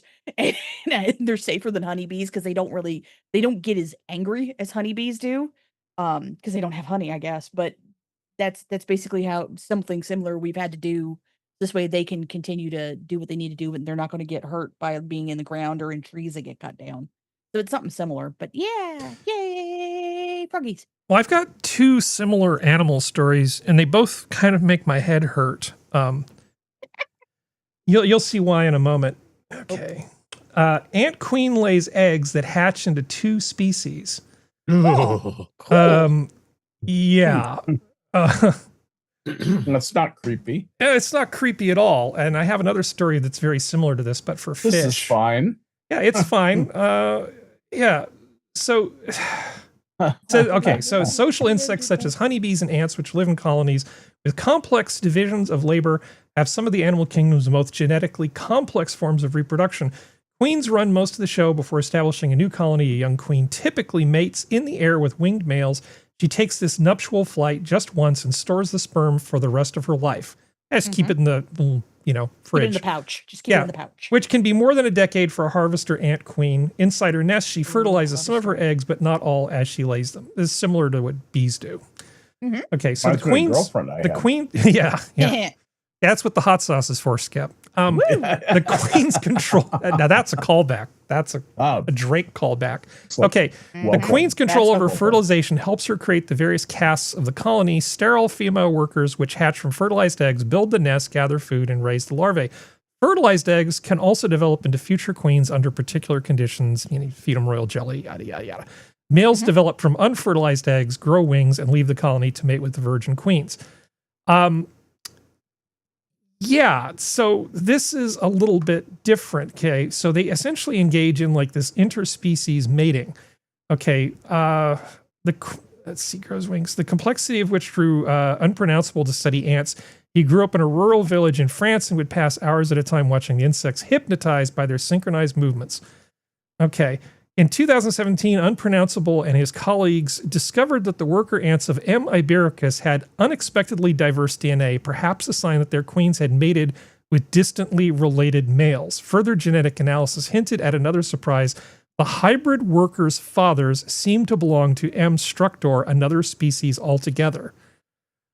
Yeah, so depending on what types of offspring she wants to make, she can have sex with one species or the other and can actually control enough of the process. It's absolutely just crazy here. So, here's the thing. After collecting 132 males from 26 M. ibericus colonies, they found that about half of the males were nearly hairless and resembled M. structor. These males also had the nuclear genomes of M. structor, but the mitochondria of M. ibericus, the queen species, proving the males had hatched from eggs laid by M. ibericus queens. Cool. The researchers think that M. ibericus queens are cloning the M. structor males. The queens allow the M. structor sperm to enter their eggs, but at some point remove their own genes from the egg's nucleus to present fertilization. You all with me? I feel like God is throwing us. Yeah, thereby ensuring the egg develops into a male and not a sterile female worker. By keeping these cloned males on hand, M. ibericus ant colonies can live in places that lack M. structor. This trick is a bit mind-bending. Yeah. Yeah, it's like, oh, here, fertilize this egg. Oh, let me just grab my DNA out of there. Ha, slave. Until you know. Ha, slave. This seems like some genetic trickery that shouldn't really be possible, but these insects managed to pull it off. It's very interesting. And it only works because they had a common ancestor. They're close enough together that they can pull this little trick off. Yeah. Interesting. So how about a fish? Okay, so this species of fish, they're all females. Now there's a little bit mollies, of Yeah, you've heard about these? Yeah. Yeah, Amazon mollies have healthy, diverse genome, even though they reproduce by cloning for 100,000 years. Yeah. So the fish reproduce by using a strategy in which a female's egg cell develops into a baby without being fertilized by a male sperm cell. But that does not mean that the fish does not need some hanky-panky. The Amazon molly female produces clones of itself by duping a male of a closely related species to mate with her. The asexual mode of reproduction, termed gynogenesis, requires the female to mate with a male, but none of the male's genome is passed along to the offspring. Essentially, the opposite of what happened in the case with the ants. Mm-hmm. So it's like, do the mating, do the thing, mix all the parts up, and then remove all of the male genome from the embryo, the fertilized egg. Homozygous. Yeah. So thank you for your hard work. I want none of your genes. Goodbye. Chromosome set since it's all genetic material from the mother. Yep. So these fish and these insects are just the stuff they're doing. Yeah. That's gonna reinforce recessive traits like crazy. Again, hot sauce. Bring your hot sauce. God damn. No, that's... You want to see the fishies? No? Are you showing fish to the cat? Yeah. Okay, here it is. Here's the fish. Look, fishies. Make it bigger. Oh, dude. She went ape shit because I opened the door this morning and there were pigeons sort of nested in the corner and I didn't see them. She went berserk. Nice. She's a great little huntress. Good. Get them fishies. Get them fishies. Okay. I don't know if she's too much into. She likes to eat fish. I don't know if I have on the tablet that stupid game for cats where they paw at the fish. She doesn't like that. But birds, watch out. Don't get in her way. That's when the dragon comes out. Well, okay. Just to give Assassin a hat tip. Yes, that is how the Asari. That's what the blue squid people are. Assassin. That's how the Asari reproduce. They all basically female. they basically do the same thing the fish do. But the Asari do inherit traits from the male. Yes, they can mate with any of the other higher species in the galaxy. Yeah. For Skep and Harry, who aren't aware of what's going on here, they're blue-skinned, completely female species in the Mass Effect series. They can mate with anybody, and they do take some of the traits from the male, but their offspring are always other Asari. Yes. So they might have, the temperament of the father, but they're genetically just pure Asari. Mm-hmm. They don't have any males, which there is some interesting stuff about the Ardak Yakshi, and maybe that's a genetic deficiency. Well, yeah, because all Ardak Yakshis come from purebloods, air quotes. Yeah. So it plays into that sort of inbreeding thing where, and they can also mate with females of other species. Yep. And each other because, Giggity. Oh, I know. Does not matter. Not giggity. You have to go deal with dogs now. Don't tell her what to do. No, she already left. I think I said that right after she muted and ran for the hills. Yeah. Okay, that's fine. Let's see. How about a palate cleanser? Hey, Sora, how do you sound? Testing. Hello. Yeah, you sounded good. Do you have any stored up comments about anything that's happened so far? No, it's fine. It's fine. Okay. I'll be okay. Yeah. Yay, fish. All right. Okay, so moving a photo in Microsoft Word. Oh, I love this one. Again. This is beautiful. highly relatable. Uh-huh. Okay, so you've already seen that. Okay. Well, you know what? I'll bet you haven't already seen this. Okay. So, Okay. Ever since the governor banned spicy internet content, it's been back to the Stone Age for me. They'll have to pry this calculator out of my cold, dead, lubricated hands. It says boobs on the calculator. It's for anybody who can't see it. Good Lord. It says 80,085. What are you talking about? Yeah, boobs. This channel has almost no subscribers. That's why I was pretty sure you hadn't seen this. That's funny. And some of the content's a bit mid, but this is Good at Job. That's the channel, Good at Job. Okay, so Star Trek Voyager unnecessary censorship. Harry's clarinet solo was okay. Could have done with that 2-box reading of f***ing poetry. Chakotay. Let me guess, it's a f***ing ship. 2 ships, still 20 million kilometers away, but headed right for us. And I've never even shot one. This is mine. I taught archery science for several years at the Institute of Defensive Arts. Or there's always Vorik. I am not helping that The brain never ceases to amaze me. Can you dance? I've been accused of trying. It's Pon Far Night at the nightclub. That amuses me. Serenity's thinking, all we do is talk about things that infuriate us and all this stuff, and then I go away and you start laughing. Okay, that's hardly seems fair. Let's see. Frogs, CU Boulder. I have this one listed under El Nimbies. Okay, gringos leave. Protesters targeting travelers rise as over-tourism anger grows. I feel like this is probably not everybody in these areas wants the rich Americans to leave. This seems like it would probably be only a subset of people, maybe a large angry subset, but the ones who aren't profiting off the Americans. I think it's a noisy subset, but I don't think it's large. I mean, the Mexican economy is good in areas where there's oil and natural resources and stuff, but a large portion of these places are heavily dependent on tourism. And if the Americans literally got up and left, they would be screwed. If the cruise ships stopped, there are places on the coast that would just dry up and blow away. Yeah. Well, Cancun and Playa del Carmen, and places like that. Well, there was nothing there. They literally, back in the 70s, got some computers together and figured out, well, where can we locate a place that we can just use to milk cash out of Americans and Europeans? Absolutely. And they looked at the flight routes and they looked at what was available and found a lot of nice white beach.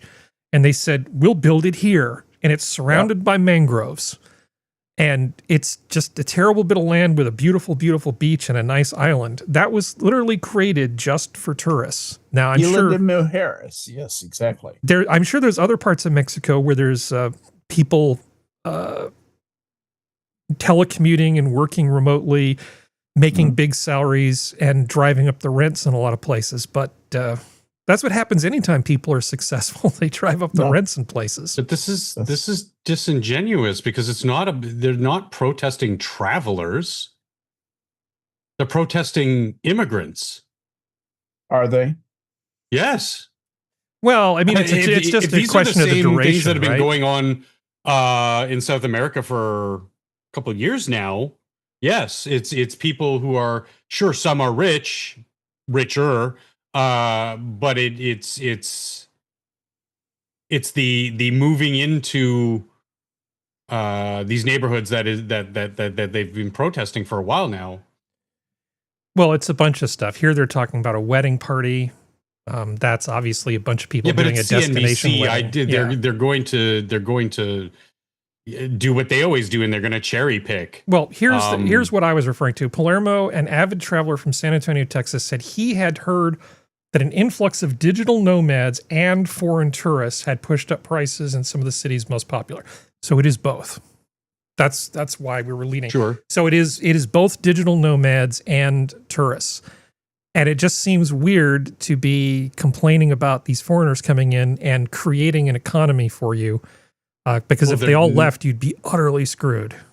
Again, they're not. These are the type of people. I don't know that one dude who went to Japan or whatever and got arrested like 5 times. Yeah. It's those types of people. It's influencers and shit who go down there, they wild out, they destroy neighborhoods and property. Geez, did we have that story about the cruise ships? Yeah. Yeah. Same shit. So they go because it's going to be cheaper in some respects, and not necessarily the same people, but same idea. Oh, well, I'm going to go make content in Venezuela or Honduras or whatever at these resorts. And yeah, there is an influx of tourist dollars, of course, but that's not really the problem. And again, I'd like to see what a different news outlet reports on this, because I don't trust CNBC to tell me that the sky is blue. Yeah. Can I move on to the next thing? Mm-hmm. Okay. This is really maddening, but in a sense, I'm part of the problem. Okay, so I'm just going to take responsibility. Powell's Books begins layoffs amid financial struggles, cites slow Portland recovery. Specifically, people aren't going downtown and going into bookstores. Now, Powell's is, I believe, the biggest and best independent bookstore in the country. It is an astounding place. You've heard me talk about it before, not just because it's big, but it also has a huge selection of used books of very high quality, and a lot of stuff you will not find anywhere else. You will find it at Powell's. It's a great bookstore. The only other bookstore I've ever been to that comes anywhere close is the Tattered Cover in Denver. Tattered Covers I prefer the Tattered Cover because it has these big overstuffed leather chairs, and they encourage you to just sit there and read. That's funny. God, I love the Tattered Cover. Too. But anyway, Powell's, it's just, in terms of a place to go and buy books, it's a fantastic bookstore, but everything's changed sort of post-COVID. The downtown areas of these big cities just don't have as much traffic. I don't know what it's like in Vancouver, but certainly things are about the same in San Jose, but I know there's far fewer people running around San Francisco. Portland, there's just not that kind of foot traffic. And in terms of stuff they sell, they can't compete with Amazon. Their prices they're basically trying to stay in business, they have to charge list. And Amazon's charging, like 20 or 30% off, even on new books. And the shipping is a lot more generous. That's charity. Yeah. So, I mean, if I buy stuff from Powell's, which I periodically check and say, okay, how much more is it going to cost me to buy it from Powell's? I just can't. If it's a cookbook or something, sometimes I'll buy it from Omnivore Books or someplace. And I do buy science fiction from some of the independent bookstores in San Francisco. I try, but man, I can't afford to keep Powell's afloat by myself.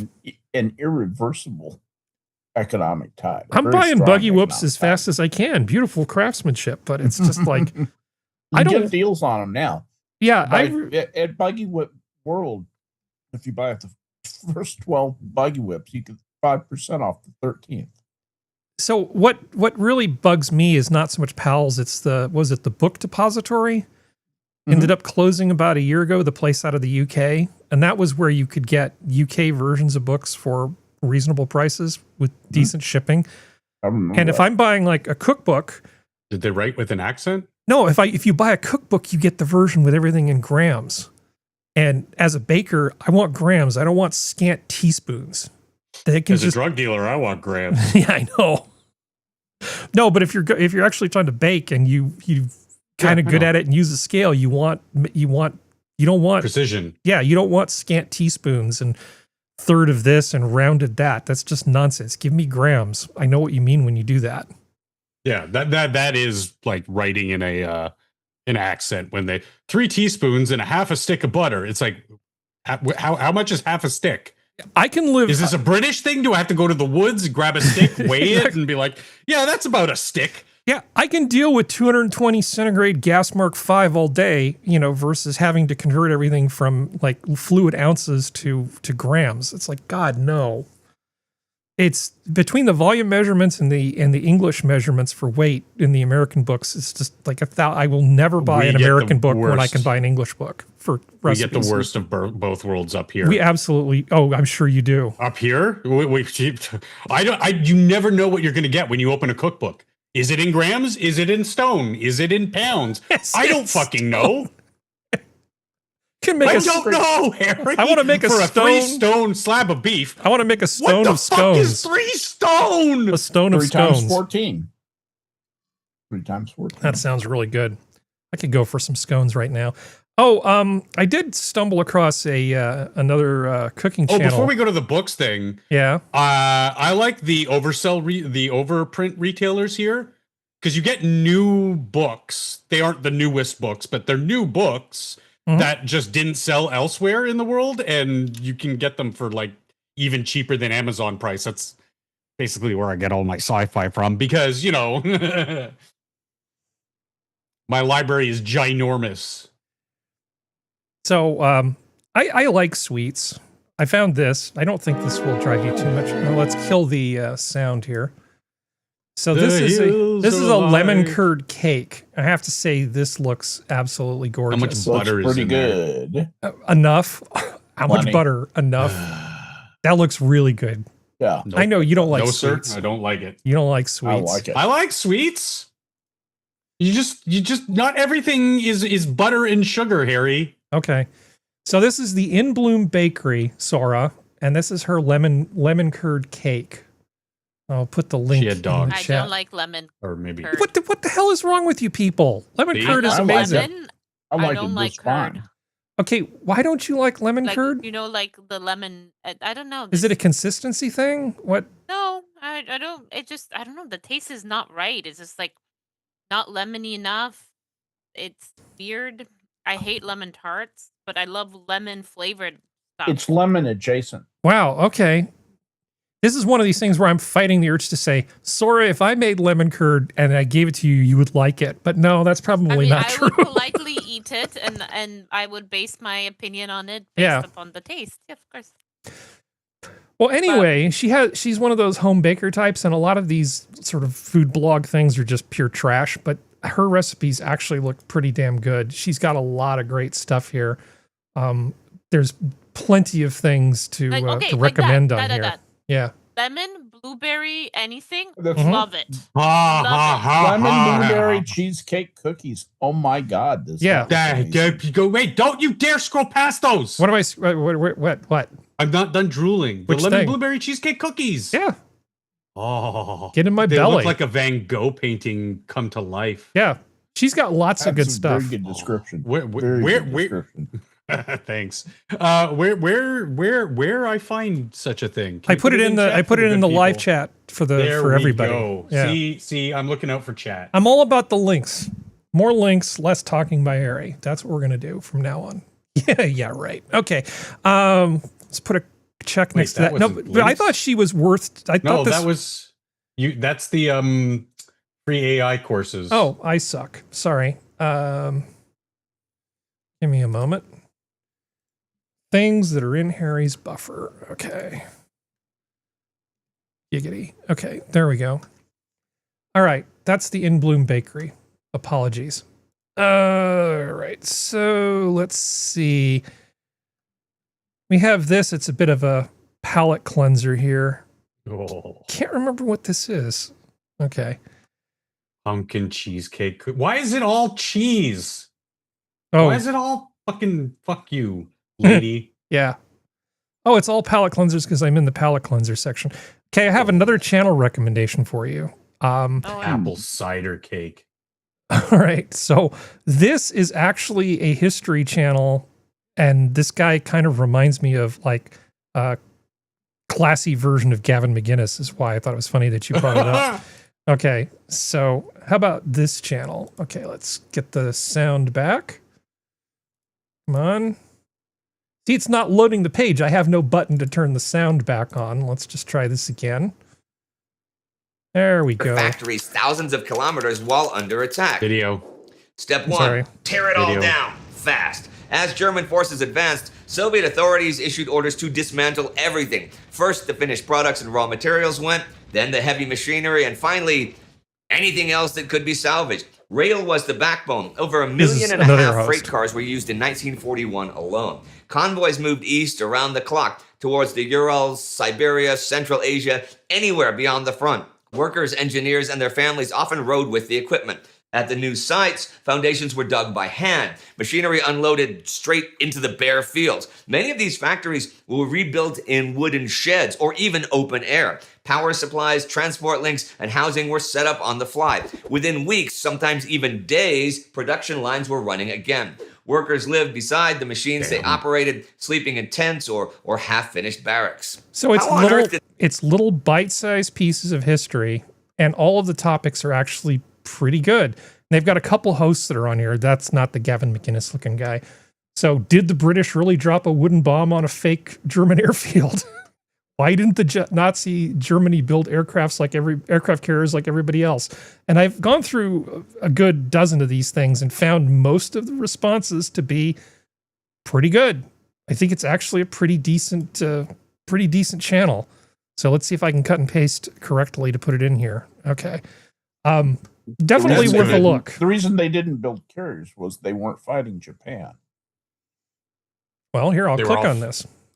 Their main concerns were all why didn't Nazi Germany build aircraft carriers like everyone else? They did, sort of, or one, in part. The Graf Zeppelin, Germany's only attempt, was launched in 1938, but never completed, never saw combat, and spent the war shuttling between ports, collecting rust and second guesses. Despite being 85 to 95% finished, it was scuttled, salvaged, and ultimately sunk by the Soviets after the war for target practice. The real issue, Germany never committed to carrier warfare. The Kriegsmarine saw carriers as support ships, not strike platforms, and Hermann Goering refused to let the Navy develop its own specialized planes. So that would leave a carrier with clunky navalized versions of land-based aircraft. More problematically, Germany had no experience building carriers. Their flight deck design was cramped, their catapults unreliable, and they packed just 40 planes compared to the 70 or more on American or Japanese carriers. When war broke out, Hitler prioritized U-boats and scrapped the project.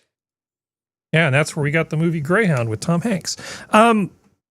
His voice is a little annoying. The other guy I actually prefer, but unfortunately I didn't save the right URL for this. I have to say, though, that I find these to be short, informative. The content's generally good. You can decide for yourself.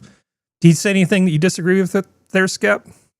No. The only thing I would amplify is the reason that they couldn't get past Goering's objection. If they had had a bad need to project force abroad, they didn't really. They could project it just fine from Nazi Germany. Mm-hmm. They could get at the British and the French and even the Polish and the Russians.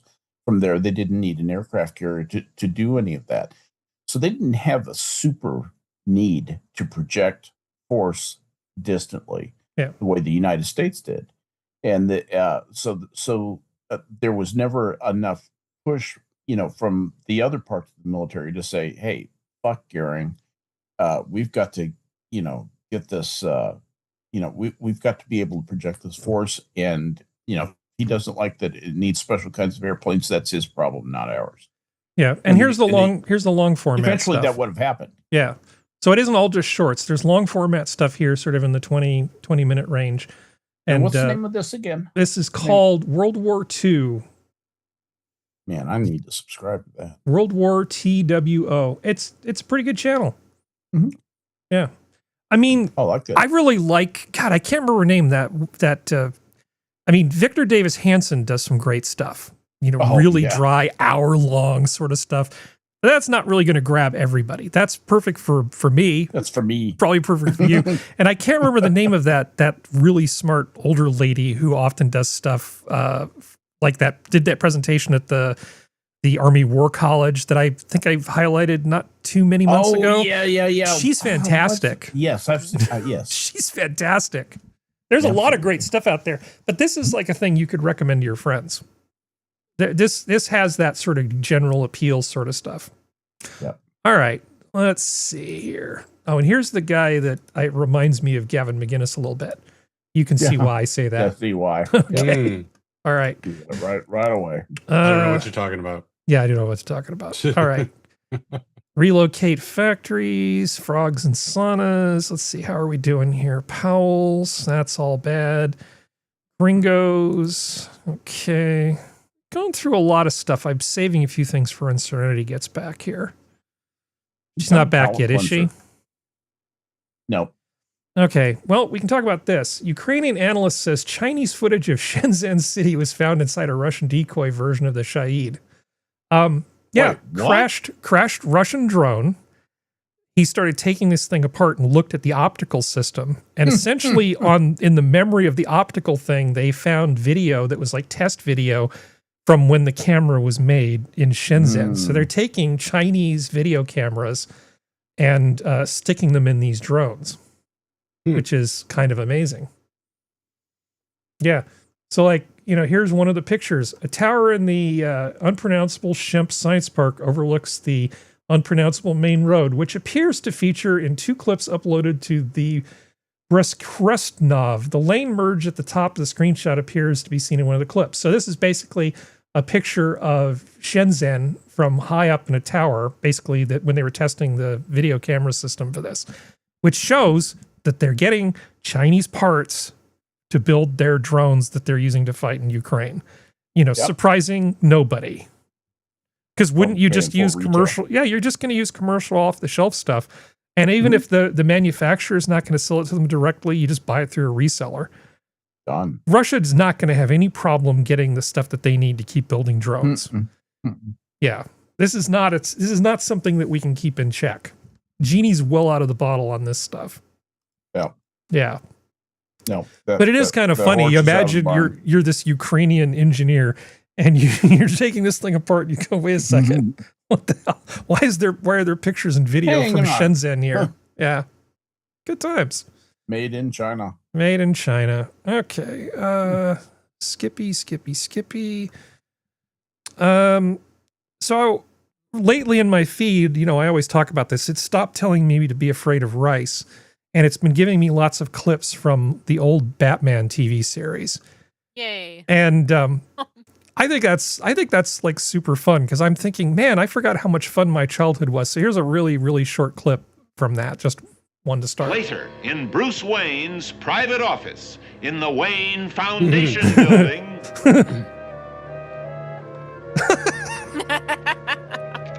So, I love this kind of gags. He goes to look for a safe, and it's basically hiding behind a painting of a safe. It's like the title says, like the most ambitious use of reverse psychology. I love this so much. You know, with that's a get smart gag. It is, but they don't. One of the things they don't do anymore, especially. I guess they're trying to with the new Naked Gun thing with Liam Neeson. But camp, they don't really do camp much anymore. I feel like camp is a dead art form. Yeah. Is there really much being produced that's camp in 2025? No, they're too self-conscious. They're too self-conscious for camp. Well, they don't understand camp. No. Yeah. So that's exactly right. So what they think is camp is not camp. Mm-hmm. Which is the other problem. They don't understand the vibe. They really don't. No. Here's another. They don't respect the vibe. They don't respect it. You have to respect it. Right. You have to respect it for it to work. Anyway, sorry. Here's another little clip from Batman. Poor bats. They squeak no more. Liberace. Truly spoken. You vile. I don't know if he's supposed to have that paper stuck to his foot or whether they just went with it. Criminal twin. Poor bats, they squeak no more. Yeah. Truly. I mean, this is great. I mean, the stars that they had, the guest stars that came in, and they were all just like in with the joke.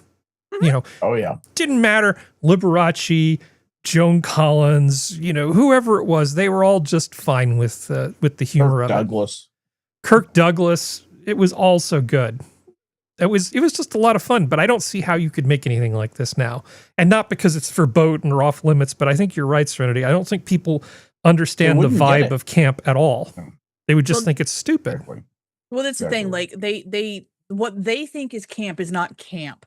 Yeah. What they think is camp is weirdly, it's ostentatious, but it's not in on the ostentation stuff at all. And that's it's not entirely part camp, but that's what they think it is because they don't understand it. It's not skibbity enough. Well, that's the thing of like everybody who did Batman back then or Zorro or whatever was completely aware of the fact that it was camp. And they all either played the straight man who was just kind of like, this is normal, or they just like rolled into it. Like Eartha Kitt did. That kind of stuff. Or like, oh God, I'm gonna hate myself. Who was Joker? Cesar Romero. Thank you. They just rolled into it because that was just kind of what it was. The last great camp thing that we had, that, in my opinion, and I could be very, very wrong, was the Tim Burton Batman movies. Because they all recognized the absurdity of it all. Mm-hmm. But they also still respected it. Well, no, okay, apologies. The Muppet movies are kind of camp too. Casting Michael Keaton as Batman is about as campy as you get. But it worked, man. It worked so well. It was so beautiful. I agree, Assassin. Cesar Romero was awesome. I agree. Cesar Romero was awesome. But the Muppet movies are the closest thing that we have to it, because you had two schools. You had Michael Caine, who treated all the Muppets like they were people, which is plays into the camp thing. But you also had the other side of it, which was Tim Curry, who played himself like a Muppet. And that's kind of how you have to do it. You either have to completely act like it's completely normal, nothing absurd, just kind of whole part of the deal, or you have to act like everybody else and be completely aware of the absurdity kind of thing. So that's kind of where a lot of people don't understand stuff. Yeah. And they just won't, because they just don't get it, because to be completely honest, how do I say this? I have respect for what Adam Sandler built, but Adam Sandler's type of comedy has basically, in a weird way, destroyed comedy, where it's more gross out and more on the nose kind of thing. He's the modern day Jerry Lewis. Kind of, sort of, but I even still prefer Jerry Lewis. Yeah, I would. I watched Pixels recently, which was one of his movies. Jerry Lewis changed comedy. With his character. And I think what's his name did too. It's just so annoying. I didn't like Jerry Lewis that much. Yeah. Well, it's like I can't handle gross out humor, which means I can't watch like 90% of Adam Sandler stuff, because to me it's not funny. It makes me cringe. It's like I don't like embarrassment humor either. Yeah. Because I get secondhand embarrassment. I know they're characters and I know it's not real, but it's still, because I can imagine myself in the situation, it makes me cringe. Yeah. The only Adam Sandler comedy that I like is 50 First Dates. That's the only one I like. But anyway, that's kind of the symptom of the disease of people not understanding comedy. Because they don't understand what made camp funny was the fact that it was taken serious. That kind of thing. Like, they don't understand it, so it just doesn't enter their brain. There's some stuff that feels like we're trying to go back to that, which we may succeed, but once again, it's reliant on both the audience, the writer, the directors, and the actors understanding what it is, and that's the hard part. When Brian Henson told Sir Michael Caine he could add levity to his Scrooge if it felt right, Caine said, "Brian, I'm going to play this as serious as a bloody car accident on the side of the road." Well, that's what he did, and it's beautiful. That's what Leslie Nielsen and all those people did in the Naked Gun movies, and that's what made it so beautiful. Everybody was the straight man, and the jokes were terrible.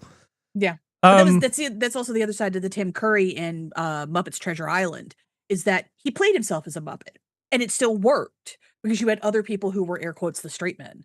That kind of played it off. But yeah, apologize, Harry, go on. No, it's fine. I'm just looking at this palette cleanser I have lined up, and I have the topic, gotta keep grinding, and I cannot for the life of me remember what is going to show up when I show you this short. Hey, I guess we'll all find out together. Mm-hmm. Okay. This worries me. Nah, it'll be fine. Actually, I know what this is.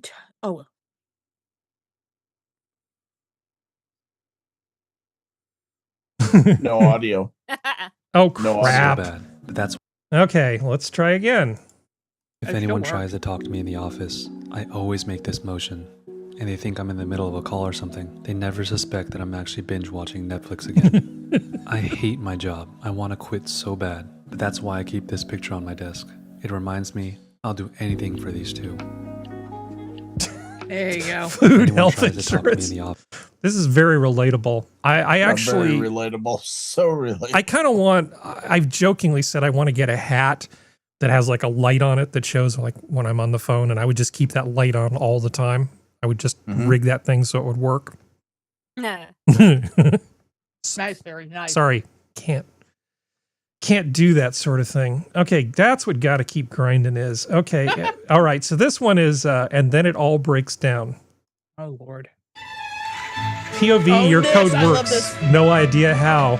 I love this. I've seen this. And then an update happens and it breaks everything. That's beautiful. Now, of course, this is an obvious setup because they put the rail right by the side of the thing. But, don't analyze a joke too much because that's not fun. Yeah, Harry. Your code, POV, Thanks your for code ruining works. it, Harry. No idea how. There was another one it's another train where it's that same thing where your code works no idea how, and it was where the front of the train and the back of the train, like the one section of like the locomotive part, like the front was on one rail, the back ended up on another rail, and they both went and then they both realigned again. It was like, hey, as long as it works. Yeah. Well, here's a little video where a guy tries to mess with his dad's head by being more agreeable than usual. The fucking belt broke. Yeah, sure. I need fucking help. Remember last year I had to replace the belt? I need you to hold the fucking pulley? Yeah, I got you. Why the fuck are you so willing to fucking help me today? You always fucking give me a hard time. You tell me you don't have time. No, there's no problem. I'll help you out today. Need help? I got you. The fuck's gotten into you? What do you mean got into me? Fucking all smiley and shit. Like, oh, I'll help I'm you, happy, buddy. dude. What are you happy about? I don't know. Well, I fucking ask you all the time to fucking help me with shit and give me a hard time. You'll help me fucking change the belt? Yeah, no problem. How long do you think it'll take, you think? Half hour? Oh, that's no problem. Yeah, I got you. You got shit you gotta do? Yeah, but it can wait. Why are you being so fucking nice? Dad needs help, I'll help him. Bullshit. What is this? What do you want? You're fucking trying to set me up. You're going to fucking ask me for something. I know you fucking No, do it. not. You know what? You're going to fucking be like, hey, remember I helped you with the lawnmower? You can go fuck yourself. I don't need your fucking help. No, because you're going to fucking turn this into like, I fucking helped you put the belt on. So I guess said what? I'd help you. You can fucking let me stay out till fucking 6 o'clock in the morning. I know you're fucking I said I'd help you. You ain't doing it just to be nice. There's something. You're fucking working an angle. I know Let's go. I'll even help you out of your chair. You'll fucking help me today, and then this weekend you'll be like, hey, remember I fucking helped you with the belt? Then fucking help me fucking. That's how you know the dad has like already gone through the entire conversation in his head because it's not going the way he wants it to. Yeah, Dad's been on a journey. Dad's been on a journey. Handle the fact that it's not going the way he wants to. Yeah. So he's just like, I'm going. What? So what do you mean? It's like, is this some kind of psyop? What are you doing? It's like, no. What's your angle? Yeah. You want to stay out to 6 fucking a.m.? It's like, no. Yep. This isn't going to be free, is it? It's like, okay. That amused me. I enjoyed that. And my mom's done that to me a couple times. She's like, why are you? I was like, Mom, there was no tone. I swear to God, there was no tone. She's like, oh, okay. I was like, you just expected me to fight back automatically, and I didn't. And you just kind of don't know what to do because you've already built up the argument in your head, and you've already raring for the fight, and nothing happens. Yeah. Well, my favorite thing on the spreadsheet is not time sensitive, and I'm going to hold it till next week. All right. But yeah, I think we are done for tonight. Well, at least until I show you the stuff after the show that I couldn't dare show you during the show. I know. Ay, Dios mío. We should put a thing up on Locals and let people subscribe to that, and then they get the real content. Yeah, you get the real content. What Scott Adams does. There you go. Hey, well, people can hit me up in Discord if you ever just desperately want to hang out with us afterwards. Not a problem. It's on Zoom. So, anyway, anything else from anybody before we go? I'm happy. You're happy? Yep. We're good. We can even hear Sora, which is excellent. Yeah, toward the end of the show. Yeah, well. Poor Sora. Well, this has been your Minions of the Zoo for Saturday. Thank you, panel. Thank you, chat. We're all very tired. Good night. Good night, everybody. Don't tell me what to do. You're not the boss of me. You have a good night, functional. I said good